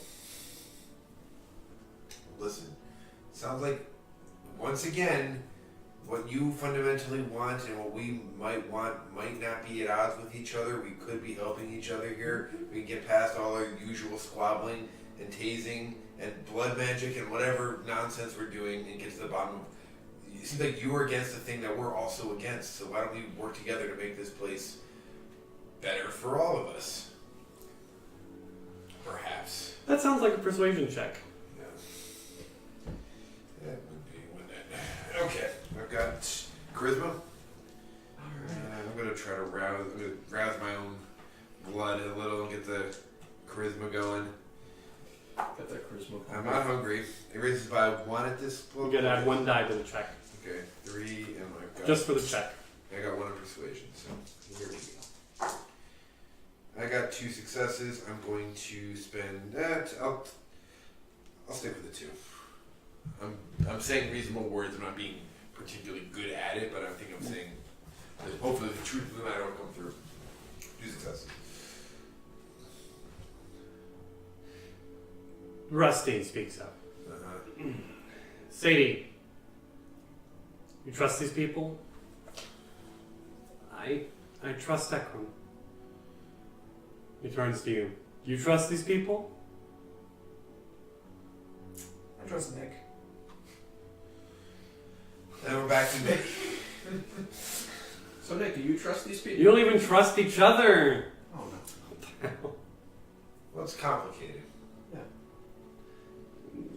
You lump us all into one thing because it's, it's your way to redact and kind of, or to reduce things into the things you can understand in classifications. But think about that. We're not all one thing. We are one species perhaps, but there are distinctions that need to be broken down. Distinctions that shouldn't exist. Okay, well then you've got 2 amongst yourselves right now. How about your pals? Let's start with them. Are they 2 of the good ones? No, that has. What's it gonna be? What's this absolutist? Are we all? Are we all damned? Then start with your. Put your friends out of their misery. Then, if you're so inclined. Rusty stands up. Look. I'd gladly help. Jack. She feels very strongly about these things. I'm not so much. So Right. let's. I think things went off a little. I was surprised when you all walked in. Right. Jack, let's talk. All right? Maybe.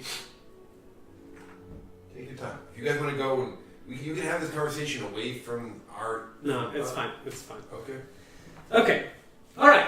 So Jack goes and she just sits at the bar and just crosses her arms and she's done with it. So Rusty stands at that point.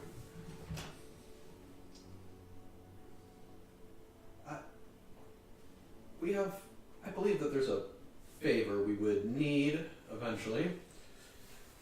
Well, no, because you have this on us. The tapes from the security feed.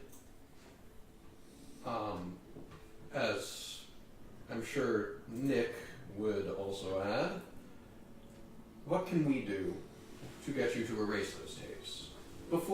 This is just something that we would Why would we erase those? Jack says. I have a feeling that what they're up to is about as secretive as what we're. Yeah. Don't worry. Okay. Look, Rusty says. We've tracked some what you would call demonic activity in the city. It's sporadic, pops up here and there. I'm not sure if you noticed if you read about the manhole explosions a few weeks ago. Yes, I know all about those. There's been an uptick in them. There's, downtown, and there's been, no one knows what causes them, but I think the city was trying to say that it was, utilities work or something. But there's definitely more to it than that. Yeah. It's probably just utilities work, but... Some of it might be, but some of it's not. You saying that demons are exploding the manhole covers? A large excess of sulfur has been seen in those areas. I would also, for my peace of mind, how far back have you been tracking these? And did they start with the event that you witnessed? They were quiet for a while after that. There was a lot of buildup. We could sense that place, that mansion, there's a lot of energy coming from it. A lot of deviant energies. Things that in the current paradigm shouldn't exist. Like all of you. It was a house for deviants such as us. We figured. But in the last 3 months, it's come back. We thought we had closed the source, but it's happening again. And we're not sure why. That's concerning.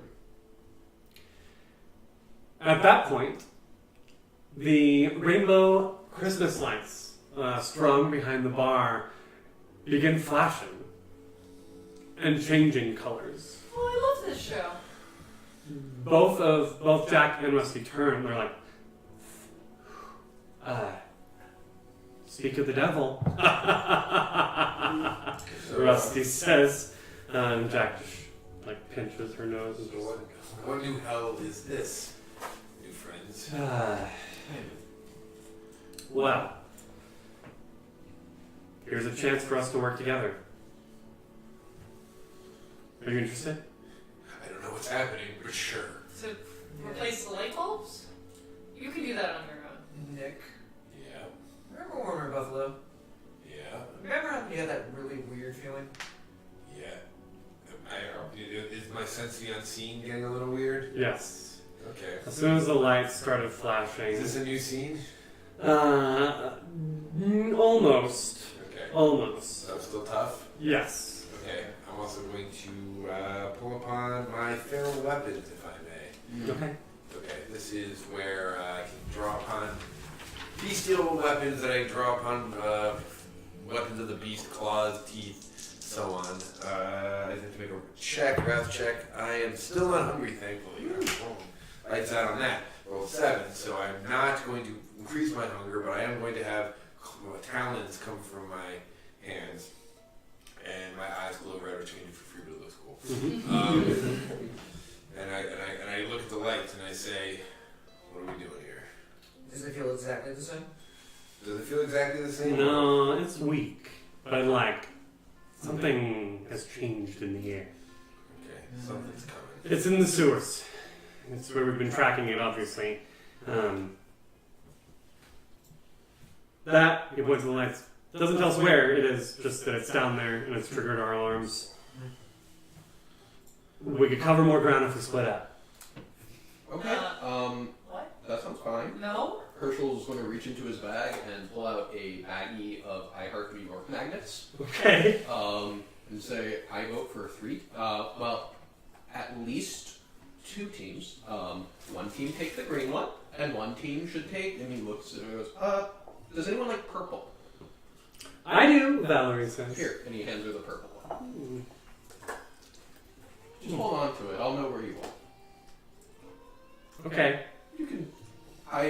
She almost like takes it out of her pocket and then lays like, okay, well. I'll just know where you are, and I think that for Rusty, I think that you should be with me. The humans look at each other. Why is that? Because Rusty seems to be the most reasonable of all of you, and I think that What about me? Valerie says from behind the bar. you're drunk. I don't think I'm reasonable. You're very drunk. Well, you're sober. Yes. I also think that if I were in your shoes, I would want one of your number with the one that can track. It's not a bad idea, Sadie says. If we split amongst ourselves, there's more reason to trust each other. Exactly. That makes no sense, Sadie. And I should know. No, if, like, some of us go with some of the others, then we just cross over, Oh, it's like a bonding activity! maybe? Okay. Hostage taking, but you know, Yeah, good. but Sadie, I you're- have an idea. We split up, and I go with you and you and you and also you. So, no, that's not what I split chat. up and like make one big group. Myself and Donna, Nick, Herschel, Rusty, and Valerie. Don't put me with Valerie. Don't put me with her. Okay. So she can come with us. Oh, Akram.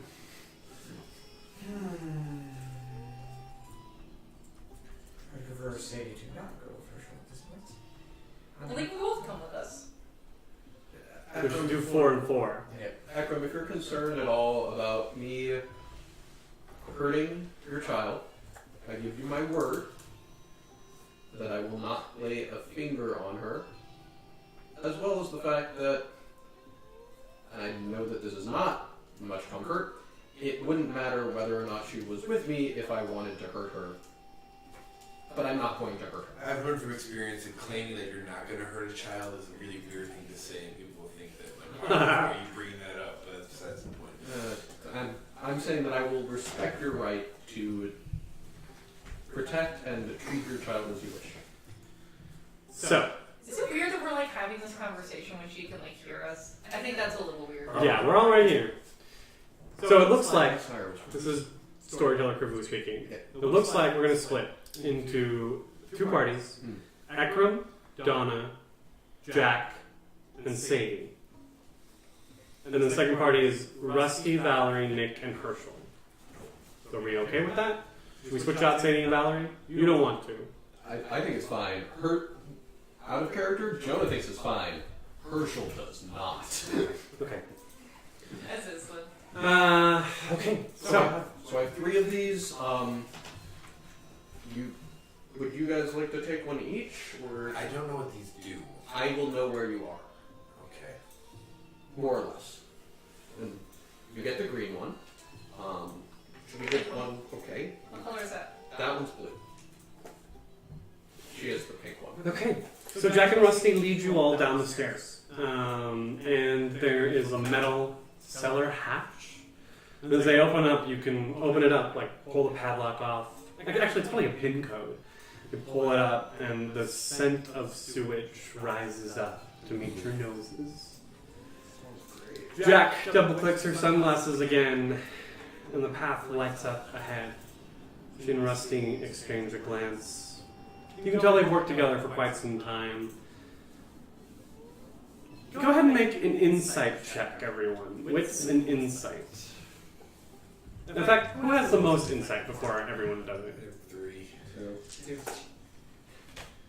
Was it insight? Yeah, 2. 2?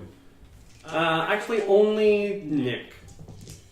Just to make it simple. So wits 3, insight 3, hunger 1. Just So so we got 5 successes. Oh, yeah. So it's very clear to you that Jack and Rusty have worked together for quite some time. They have a strong partnership. It's also very clear that they don't trust Sadie. Like, they look back at her and it's like, and with the 5, the 5th success is what tells you it's not because she's a vampire. Yeah. That's Beyond that. contextual. Yeah, there's something. There's They don't like her. there's some plot points that we're not privy to. It could be for similar reasons that Herschel does not like her. So, you all head down. You got a problem with Sadie? I think you didn't like Valerie. Oh, he thinks Valerie's annoying. He thinks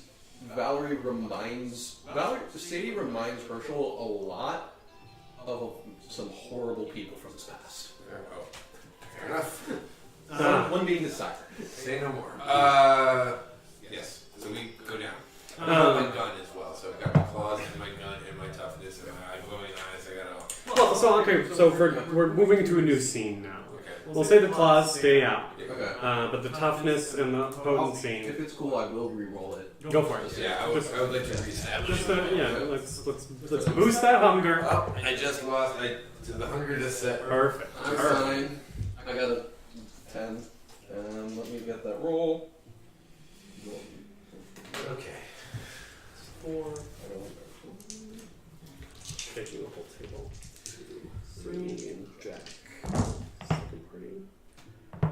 Herschel? I'm fine. I still got. Oh wait. I could try to crit. I'm gonna try to crit. On your blood potency? Yeah, because if I do, I go up by another level. Oh, whoa. I go up to level 3. So you're recklessly spending willpower. Yeah, I'm spending an extra willpower because this would help a lot in the longer term, and I would have to use less willpower. And I'm Double just checking. You're looking for another 10 on 3 dice? yeah. I've already succeeded. It is This is a I've success. heard of worse odds. I'm just hoping for 110 on at least 3, and I got it. Yes, you did. So Oh. yeah. That's your... It's actually a messy crit. Yeah. Oh. Okay. As the blood starts pumping and further coagulating, the beast roars in your stomach. It's you've never really been at this blood potency before. Maybe once on accident, like in a similar situation. I don't know how many times you go down into the sewers to hunt demons. But you from your studies, you know that when your blood potency starts to get this high, it becomes harder and harder to feed the beast. So I'd like you to make 2 rouse checks. No. Do I get to use my new level? You have advantage on both of them. Okay. Success and success. Okay. So it takes almost everything you have to just like push the beast down, blowing things away, and just steady yourself. Your body is almost trembling with power. His veins are like for a moment are popping out like a bodybuilder's. Like all Bane. He goes Bane for a moment and then just breathes in and goes back to normal. Okay. So we go separate ways. Alright, see you guys. I hope you know that I am not very good in a fight. I mean, they say the pen is mightier than the sword.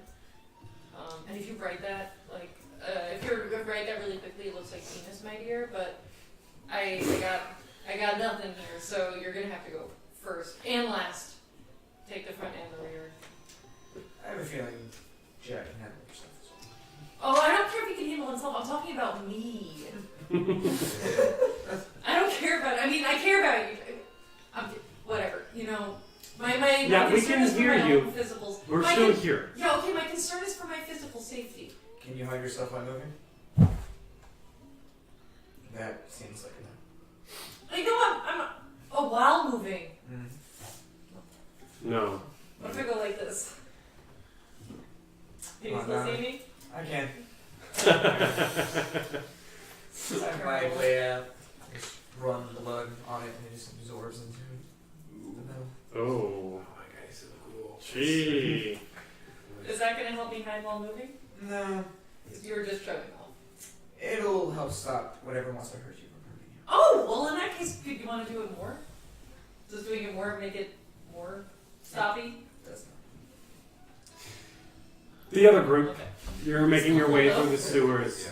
Yeah. Um, I'm making small talk with Rusty a little bit, just trying to figure, you know, like, that kind of like when you're walking, like, so how long you been in town for? he's got his mallet up, Yeah. and like he just has like one end of it facing forward, and there's a light shining forward as he's just kind of, huh? What?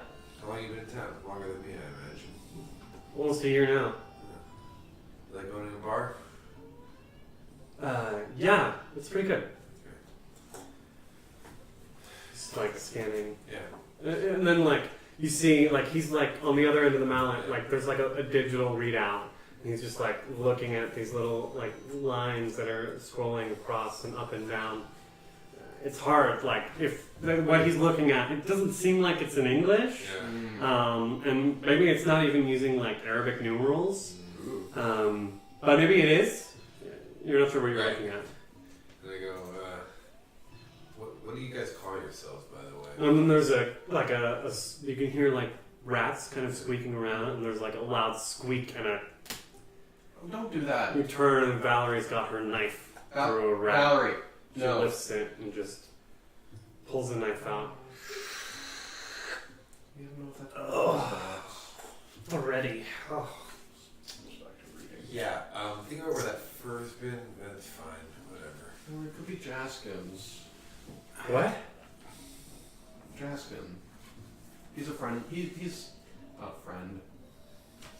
He's powerful and occasionally uses rats to watch people, and you don't want to piss him off. I don't think Rusty wants to hear about all of that. At a later time, maybe. Whoa! And he turns the corner, and like looks up. Meanwhile, the rest of you are walking. Jack is in front with her sunglasses on, kind of scanning the sewers in the same way that Rusty was, and she's got her shotgun just kind of out in front of her. And Sadie's like walking behind her and just kind of like looking back at the two of you, like just a little. I'm forcing my sense of the unseen out as much as I can, see if I can pick up on anything. Okay. Oh yeah, I'm gonna turn on heightened senses. It seems like a sensible thing. Please do. I also arouse for all of us. Okay, great. All of them? Is there such a laundry list? And the kitchen sink. Two's enough. Two's enough. Yeah. So both. You can go with it. Okay. What's your wits plus aspects? Me? I'm sorry, Akram. Mighty 4. A 4. Yeah. Well, how much hunger? 1. I lost this one. Oh, okay. That's a critical success. Alright. So you're supposed to keep it secret, but like, whoa, it's literally 2 10s and 2 8s. That's roll. So, Okay, cool. your supernatural senses extend out from you. This is a skill that you are well practiced in, maybe not naturally talented, but you've hunted vampires for nigh a century. You know their tricks, so sensing the unseen ones has been a particular skill that's useful to you. But there's like at the back of your ear, like a scratching and itching, and you can feel heat. Not physically, just metaphysically. Heat and almost flames. Was this a messy crit? We might be dealing with some frenzy.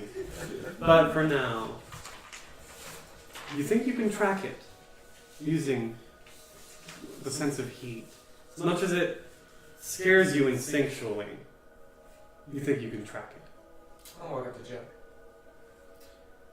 Do you happen to have some kind of trick to reduce fire? Sure. Yeah, definitely. I can feel where it is. Just follow me. Okay. Alright. So, He's so self-assured. you begin walking through the sewers. The rest of you, Rusty looks up, and like a gout of flame goes past him. We're at a cross junction in the sewers. So the three of you just see him, the two of you, and Valor, you just see him like become engulfed by a gout of flame. I do need the two of you to make frenzy checks. Rusty was just engulfed by flame. Yes. Oh dear. And his mallet? Yes. Yeah, that's not good.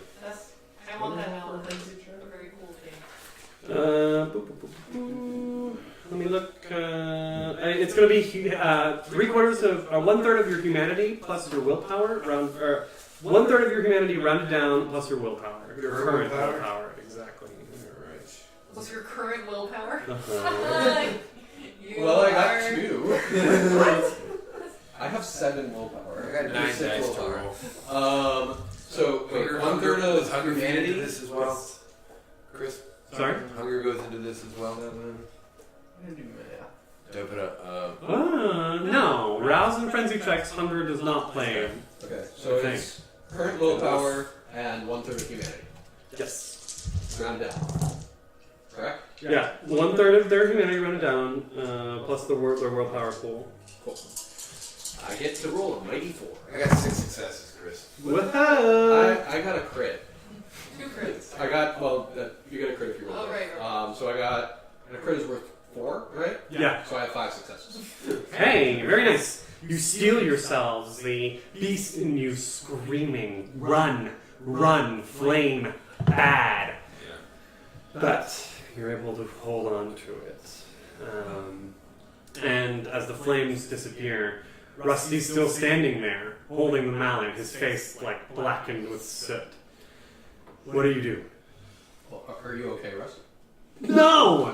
What do you do? I had the gun out, and so it came across. It came across. So I'm going to turn the corner and with gun raised, see what he's looking at. He's got his light shining on this figure, large but slender, almost like completely dark, but you can see like red, almost flames painted on its skin. No eyes, no nose, no mouth. Just a strange humanoid figure with long fingers emanating, and smoke still coming out of them where the flames came from. I start shooting. I'm not a complicated man. I see a monster. I have a gun out. One thing leads to another. So you're gonna make a composure plus firearms check. I'm going to, I guess I'll look around the corner and see what I know about this thing. Wits and our Occult? Alright. Not intelligence. we're thinking quickly. It's been a That willpower. makes sense. Alright. So I have to get 4 successes with my we'll gun. switch that one out. I guess I should roll against that.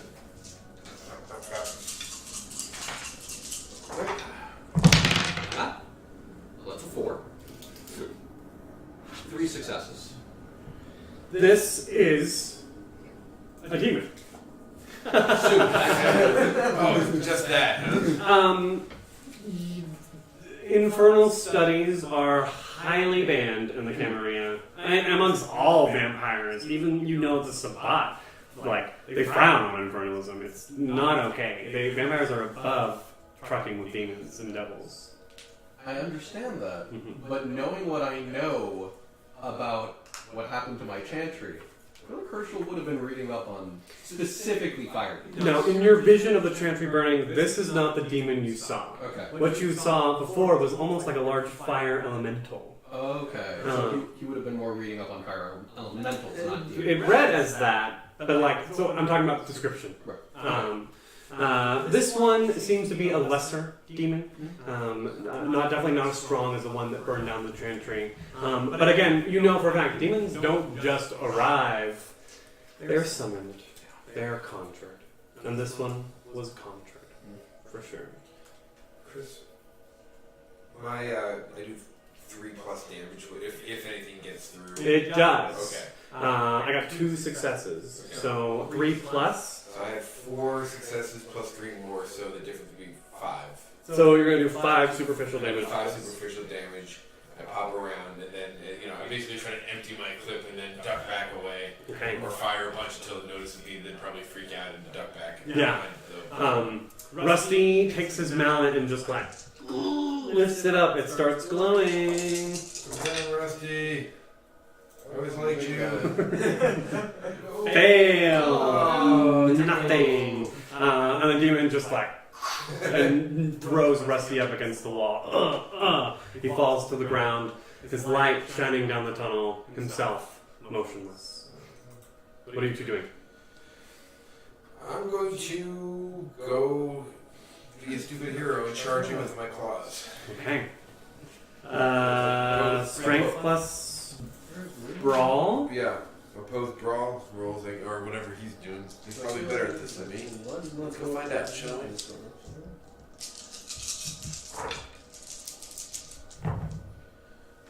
Three successes. 3 successes. Well, I'm going to spend a willpower, though.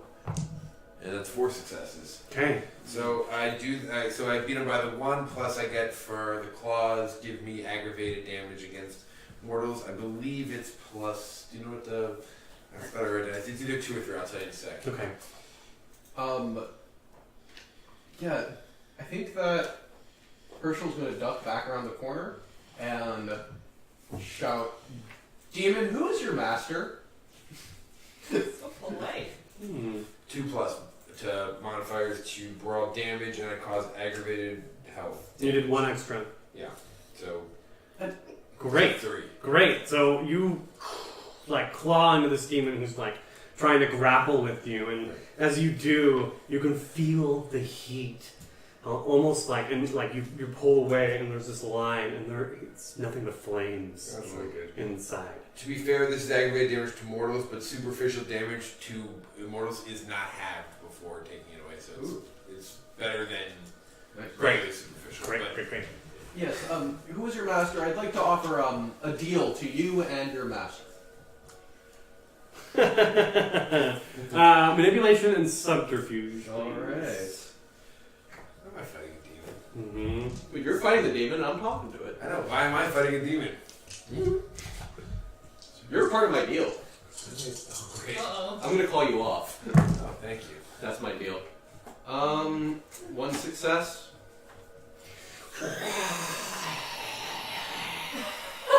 I don't think he's keen to bargain. His retort is. It Can't argue with that. in turn, just like with its finger claws, just tries to scrape at you.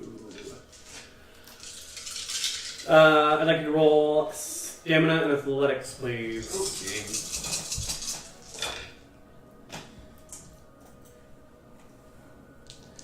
Fuck. Good for you, though. Does my fortitude come into play at all on this? I don't know. It would. Well, we'll see. It actually comes in more after I get hurt. Yes. 2 successes. 3. Okay. So, it's gonna go ahead and do 2 superficial damage to you. Okay. I'm sorry, aggravated. Sure. It's like you can feel the heat searing your skin. That is terrible. You've already succeeded on the terror frenzy, but Yeah, I don't like it. it's hurting, and your skin starts to singe. Okay. Herschel's going to dig into his bag and pull out a very large book and start reading.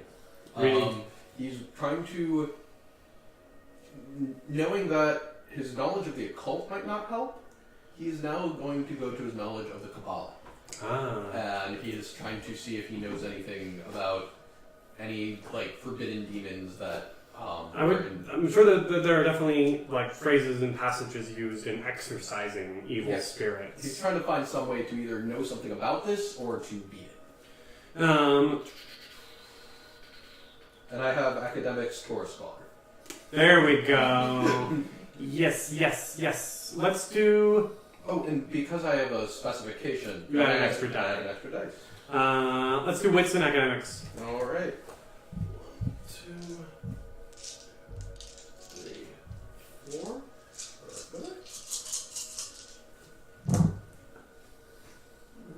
That's 4. Nope. 5.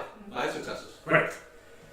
Right? 4. 4. I can't count. You find the passage that you're looking Yeah. for and begin reciting the exorcism. Great. And at that point, the demon is visibly affected by this and kind of shrinks away into the darkness, and you see it folding in on itself until it's gone. And Herschel, I'm assuming his finger is healing up, but he'll mark the page a little bit with his blood so we can find it faster. Nice. Sound like steaming. Yes. Said it before, and I'll say it again. Herschel, you take me to the nicest places. Well, it's more rusty. Rusty, what's up? Where's Valerie? She's not there. Meanwhile, Ekram, you are leading Donna, Sadie, and Jack in the direction that you're feeling And as we're moving in that direction, all of you can start to smell rotten eggs, sulfur. There's almost little sparks in the air, in the darkness. Oh, this isn't good, Jack says. Definitely exploding manhole territory. Yeah, this is not good.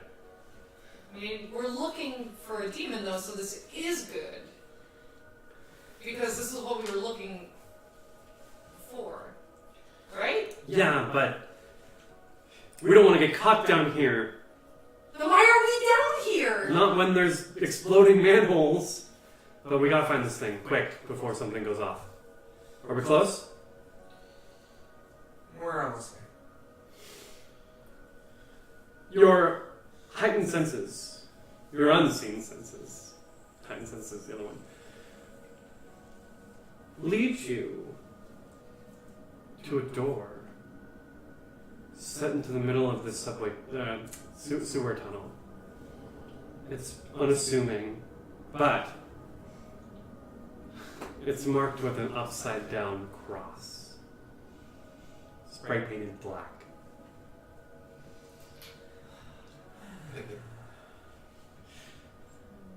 Hot topic was here.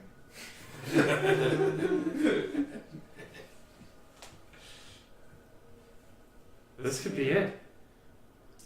Feels like the place. Anybody need to do anything to get ready? I'm ready. I'm not ready, but I'm not going to be ready. So after you. I'll just stay here and keep an eye on the manholes. Good plan. So with unnatural speed, Ekron is going to shut the door open and just kind of roll into the room. Okay. Ekram rolls into the room and into the center of a group of people, standing on a chalked pentagram with candles, of course. And Valerie. Famous original race, First Church of Satan. As soon as you get in, like the sound of chanting, like it reaches all of you, and this energy is building. The smell is stronger than ever, and from the center of the pentagram, this dark smoke seems to be spiraling. I charge as fast as I can to just completely off their head the nearest cultist that I can get to. Okay, make a melee and strength check, please. Start with rouse just for funsies. One, two, Always fun. Wait, I thought you adjusted.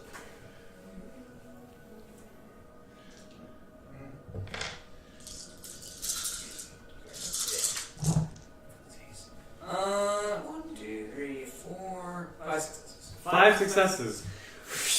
One of the heads just goes off and across the room. Some of the cultists scream. Valerie's standing there with the knife, chanting.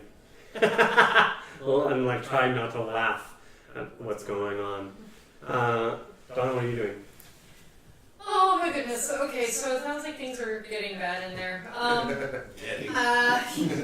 Yeah, okay, you know what? I'm going to I look in, I see things going sideways. I'm going to take a flying leap and try to tackle Valerie to the ground.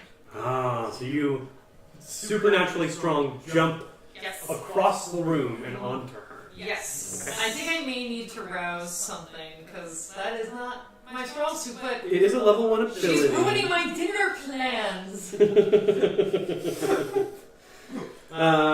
Soaring Leap is free. No rouse needed. Okay. What What do I need to, like, leap in the right direction?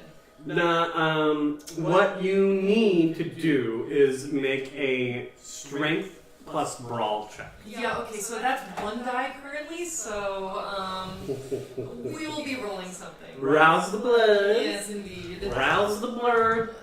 Just one? Making it 2? Remind me again how this works. So you roll the 1, Yeah. and to see if your hunger goes up. Yeah. 6. So your hunger does not go up. Alright. Blood listens to your call and Okay. is able to boost your ability. So what do I do if I have more hunger than the number of dice I'm currently rolling? You just It's roll all like Okay. hunger dice. So you can't re-roll anything. Well, okay, I don't succeed. Is either one of them a 1? Nope.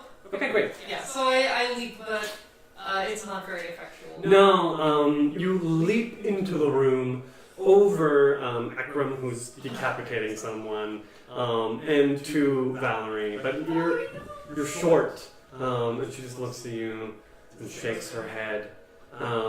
Jack is in the room behind Jal, shooting her shotgun, because that's why it's there. Boom. Boom. 2 more cultists fall. Does that shotgun operate like a normal shotgun now? Mhm. Okay. And Sadie's just walking into the middle of the pentagram. How did she get there? Yeah. Oh, she was with us. Oh, Yeah. sorry. Valerie was one with the other group. But she got here somehow. Yep. And she walks into the center of the pentagram, and the smoke spiraling picks up and goes faster and faster and faster until there's a vortex of smoke swirling around Sadie, and she lifts up her arms and starts being raised by it. Back to the others. So, did she keep the magnet? She did. So, I know where she is. You do. So I'm just going to lead us. I don't know. I know the direction and how far. Would you have noticed as soon as she left? I have to kind of focus a little bit. Perfect. So it's kind of like I wouldn't have noticed that she left, Mhm. but like if we weren't in combat, I probably would. The issue is you may know the direction she's in, Mm-hmm. but the sewer tunnels. Right. So, let's do intelligence Okay. and awareness. Okay. Yeah. Oh, and I will do my rouse check. That's fine. So I I get. was to- gonna say I can't help because he's the one who's got the magnet. Yeah. Mhm. It's more. I'm our GPS. God help us. Luckily, I can add 2 dice to this. Herschel's voice. Turn left here. Yeah. Turn left. Take a U-turn. Right now I've got like half my hair is like burnt off. I'm missing an What the eyebrow. My hell? clothes are burnt off. I just rolled 2. I rolled 8 dice and got 1 success. Wow. You're rolling like me. I'm gonna burn a willpower for this because this is just ridiculous. I mean, or you're lost, you know? Yeah, you know what? I'll just let us get lost because I can do this again. You can spend the No, willpower. I want to keep my Just willpower. throw a bunch of holy symbols in your way.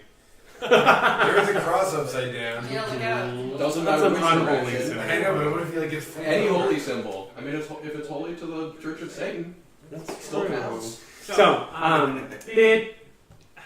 it's hard. Yeah. You've never been down here. It's gross.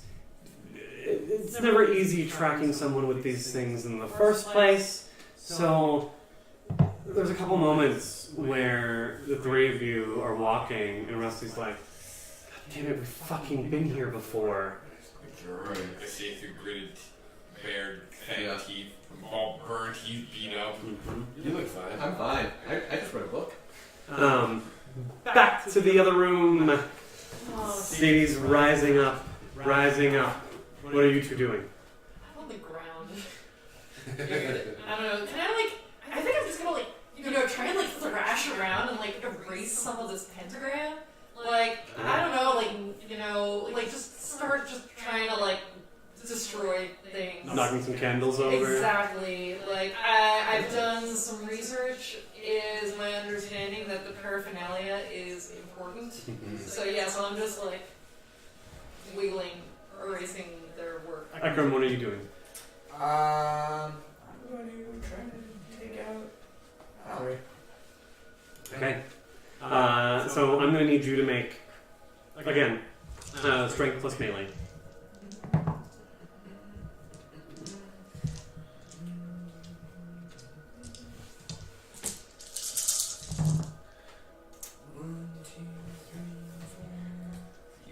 Jeez.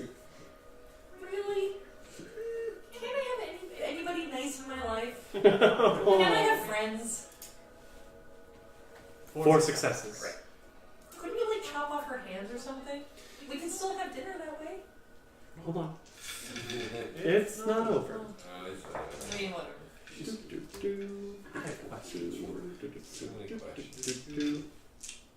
Valley's hunger went out earlier tonight. Did eat a rat. Not enough. Yeah. She would have to have a couple rats. Okay. 5 successes. She's chanting. In a blur, you appear before her, unnaturally, supernaturally fast. And yet, her knife comes down, clang, blocking and parrying your blade. The chanting's over, and she holds the knife in front of her.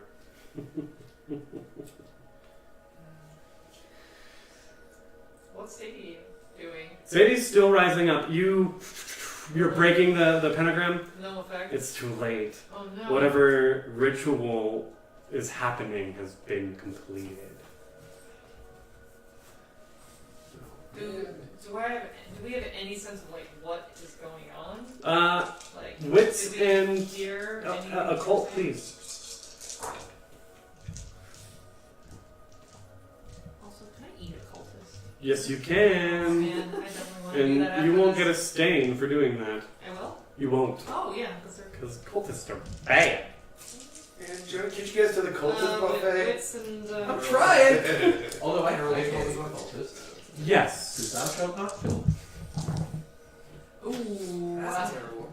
that's 3 successes and a 0 on her die. Oh, yeah. Wait, that's okay though. Yeah, okay, sorry. So it's 4. We're good.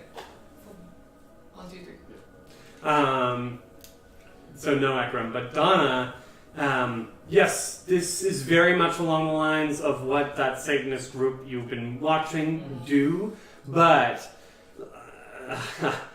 this is real. And these cloaks, these robes, the group earlier wasn't wearing anything as nice or embroidered even.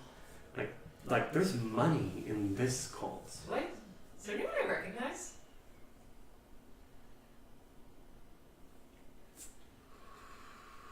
The hoods are over their faces. Oh, okay. Afterwards, we're gonna check heads.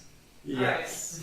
Yes. But it's been a while. You have the internet. And I've got 2 in politics. And money knows money. Jack is still shooting. Bang, bang. Another cultist goes down. Sadie's rising up. And then the bottom of the smoke spiral sparks and ignites. Need you both to make terror frenzy checks. This Still have one humanity again. is going to be hard. So again, your current willpower plus 1/3 of your humanity rounded down. I didn't use my We're looking at a difficulty 4. That's not great. That is not great at all. You can re-roll on this. 3. Okay, so I can spend willpower to reroll? Okay, I'm definitely doing that. You got this. 1, 2, 3. You got this. Yeah, I got it. You got it? That was a 0. Get back there. Oh! Yes. You both got it. Phew. Holy shit. Damn. That's some shit. I would say that even though you've succeeded, the beast is like shaking its cage inside. Just like trying to get away. And it's taking everything you have. Your fingers, you're not there, but maybe your fingers are pushing into your hand and like little blood, like pinpricks are coming out. But it's enough. You're able to stay in control. And the bottom of the smoke ignites and becomes a flame spiral. Sadie begins to scream in pain and horror. Valerie brings the knife and tries to attack you with it. So I'm rolling strength plus melee. Which is not great. I'm supposing I'm pairing with hopefully Dex. Dex and Maybe. yeah. 1, 2, 3. She's got some hunger. And her hunger just went up actually, but that won't.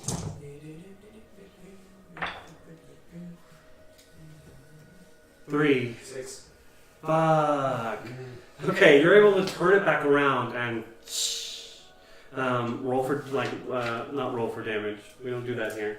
So the sword does 4 damage. Oh, On top of. so it's 7. So it's 7. Yeah. And you put your blood on it. Yeah, that's what it's for. So explain how when it slashes her, what happens? What do we see as the audience? So the blade comes down and just goes straight across her body, and there is no resistance at all. It's just like the sharpest of razors. It goes through, and then everything just opens right after. Whoa! Because that's like, is this aggravated? It's still. No, she's a vampire.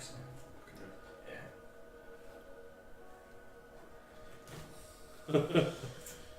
She screams, and like you can see her skin almost like just peeling off and falling to the ground. Yeah.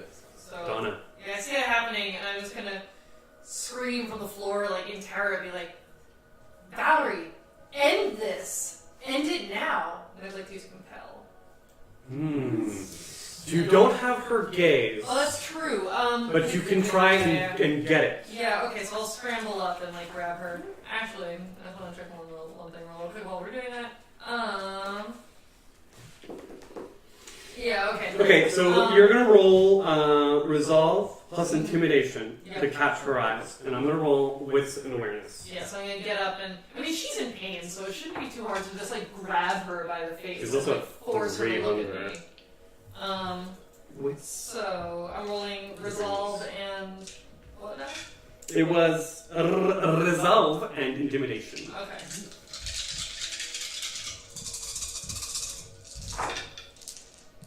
Come on, Valerie! Oh. Ooh. Do I have willpower? Sort of helpful. 3 successes. 2. So no, you cannot. Like, she's too busy screaming in pain. Man.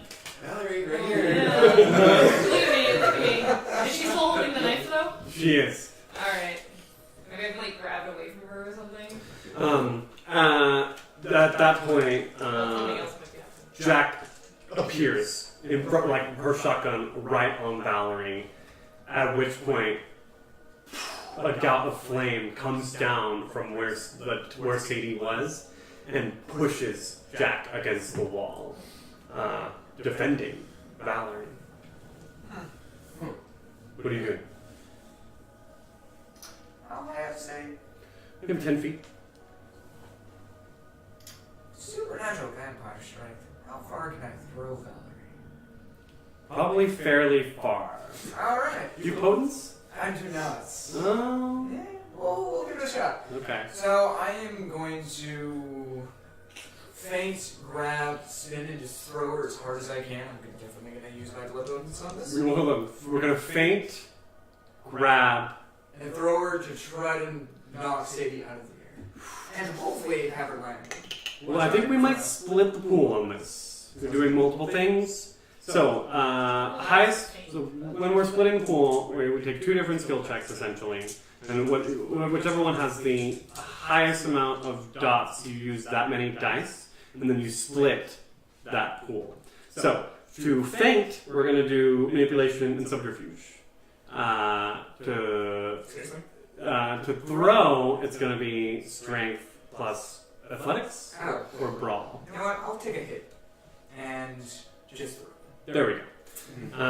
So, yeah, I think she's gonna come down and be able to just like wildly stab at you as you're grab. Maybe you grab her and she just takes the knife and like plunges it into your back. So roll. I think just a straight stamina to absorb. To soak. I guess that's not a thing in V5. But go for it anyway. Sure. Can I blood bonus that as well? Okay. This is storytelling. You make the rules. It works. I'm trying to be V5 authentic. I'm more hungry. I only got 2 successes.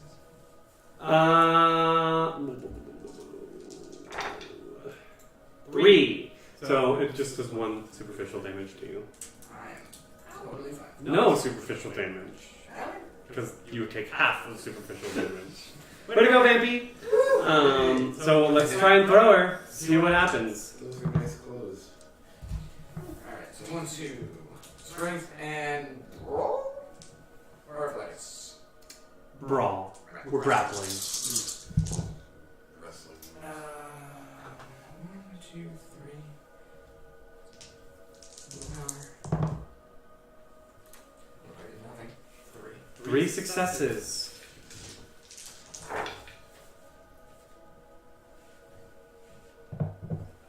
Three successes. The two of you are grappling each other. She stabbed the knife once into your back. You don't feel it. You're just like shoved, like she feels you trying to like pick her up. It's just you're kind of locked in combat. Jack's against the wall. Raises up the shotgun. Donna, what are you doing? No idea. Screaming in panic. Screaming panic, like I'm trying to help, but Rolling on the floor, yeah. living. Well, I feel, like I had this connection to a member of my clan, thin blooded or not, and it just seems like, another loss. I'm gonna chalk that one up to, I feel like this is getting away from me here. But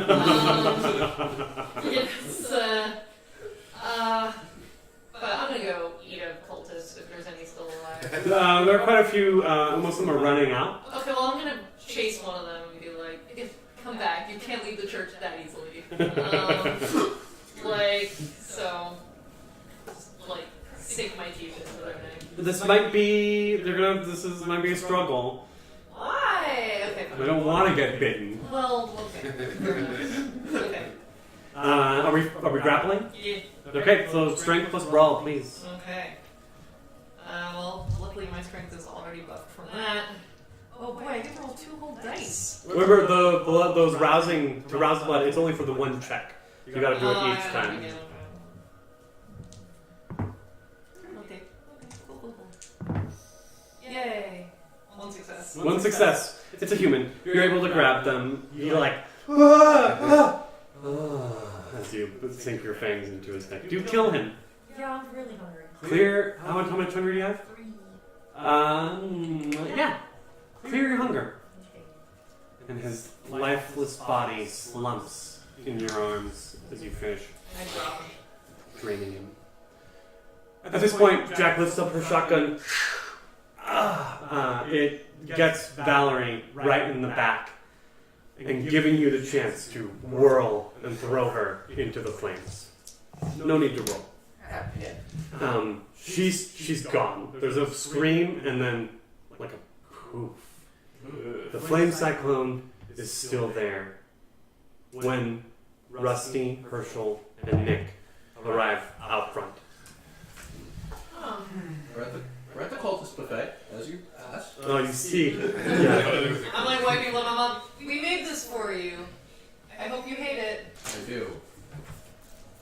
I look over, I'm like, trying to the flame, it's terrifying, everything's crazy. I go, what the fuck's happening? Do I know what's happening at all? You see this large flame spiral. It's very reminiscent of what you saw in your vision of the chantry. I'm just going to open the book to the page that I used to banish the demons, and I'm going to give that a shot. Okay. And see if that works. You begin reciting. Yeah. Ekram, you're in the room. Your child, this woman who 3 months ago you found underneath the city of Buffalo, experimenting on Kindred. A strange, mad laboratory, super science. You killed her. You embraced her. And you've been trying to train her. And now this. What do you do?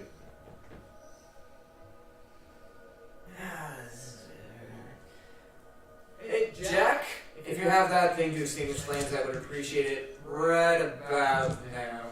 And I'm just going to run as fast as I can and try to jump and just knock her over there and hopefully land on the other side. Goodbye forever. Oh, Strength and athletics? Is there a fire extinguisher in the sewer? No. It's worth a shot. Yeah. Yeah, I would maybe every 100 fires happen. This is a city facility. It's not crazy. So far out of my Never pay want grade. your willpower when someone's trying to save their own life. 5 successes. 5. We see Ekram. Boom, boom, boom. Jump up into the fire cyclone. Jack stands up. There's like a beep, beep, beep. She has like a grenade I've always seen this before. in her hand. There's a line around the outside of light, like an icy blue light. She throws it into the flame and it explodes in coldness, frost everywhere, out. There's a large thud. The three of you, plus Rusty, are standing in the doorway. And in the middle of the room, like right in front of where Jack is standing, in a frozen solid block of ice, you see Ekram embracing Sadie. And the camera fades to black. And we're going to go into final moments now. We'll do you last. Who wants to go first? I think, Donna will, sort of kick over the body lying at her feet, store away some of these faces for later investigation, and maybe grab one of those nice robes, those nice embroidered robes to Nice. cover up her bloodstained clothing. And we can montage this if you like. Yeah, and makes her way out, and walks around the neighborhood. Are you still shivering? Yeah, but now it's like, it's not that it's cold, it's like,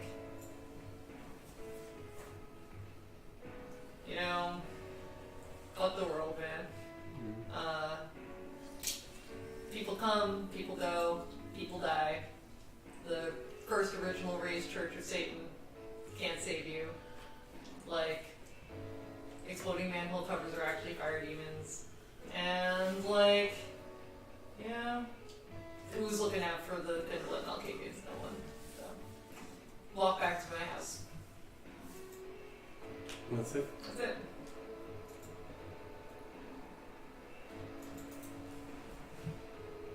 I'll go. Yeah. So, Nick is stepping away from one of the running cultists who's wounded and draining, and he doesn't do that, often. He trains them. Yeah, he drains to someone who is cultist because he's get aggravated damage. He got really hurt, and he needs he feels this need to fill that void with to put the beast back in its place with that primal life force. And looks back at himself, and he's his clothes are all torn and ripped apart. And this is the second time he's gotten to the last time he's gone on official business, trying to be a professional, trying to do his job, and he's gotten into magical melees and fired bullets and demons, and so I think he's just kind of he's kind of walking out of the sewer, and he sees Rusty, and they in the montage, you don't hear what he says, but there's this exchanging of words, and it's not unfriendly, and there's a moment, and then he pulls out a business card and hands it to Rusty, and is he gives him a look, and then heads back out onto the street, alone as usual. He finds himself to go back to his home and start the slow recovery from this this supernatural damage that hopefully most vampires can go centuries without having to experience, and he's been twice in a month. So Yeah, to heal this damage, it will take several nights. And yeah, Quite a bit of blood. Yeah. So he returns to his home. Yeah, he returns his home like to go start that process. You know, very well aware of how even for an immortal, how like even this, you know, undeath or whatever life he has, how fleeting that can even be. Yeah. You know, as he beats on in the background as he's walking away, you see like the still ice cube of you know of the frozen. Sire child. Yeah. It's Herschel. Herschel just cuts to Herschel at his desk, as he's often seen at, scribbling a letter, and he just says, as there's kind of a little bit of a voiceover with it, where it says, "I believe that I found the cause, more research needed, reporting in." And he seals the letter, and as he stands up and then walks out, kissing the mezuzah on his doorpost, it's revealed that he's actually carrying a big duffel bag. And then there's one other door that the camera kind of follows to, and in there is the body of Valerie. Just sitting on the bed, just there. And he continues walking out. He walks onto a train, whatever, it's like the midnight train back to New York. And a handwritten letter, just that, all it says is Nick, just is sitting at the front desk as he returns to New York. Mission not accomplished, but he needs, at this point, he knows that he needs to report in person. There's a lot that he needs to, either this is the time where the Tremere need to show up in force, or we need to abandon Albany. He's not sure which. And we see the train headed south along the eastern edge of the Hudson River.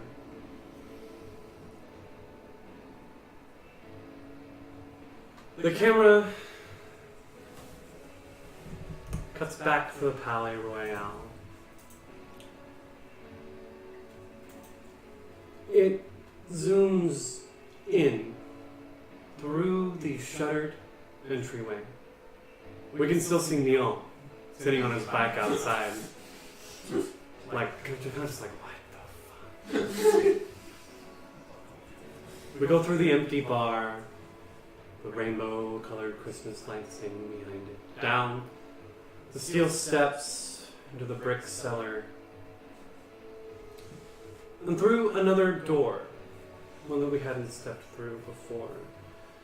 So we go through this steel door, we see what looks like a vault behind it. And as we go through that door, we step into what seems to be some sort of super science room. Technology everywhere, very advanced. A human looking at this would think aliens or something. And Jack and Rusty are there. They're sharing some cognac and a cigar. And they look up at this pedestal.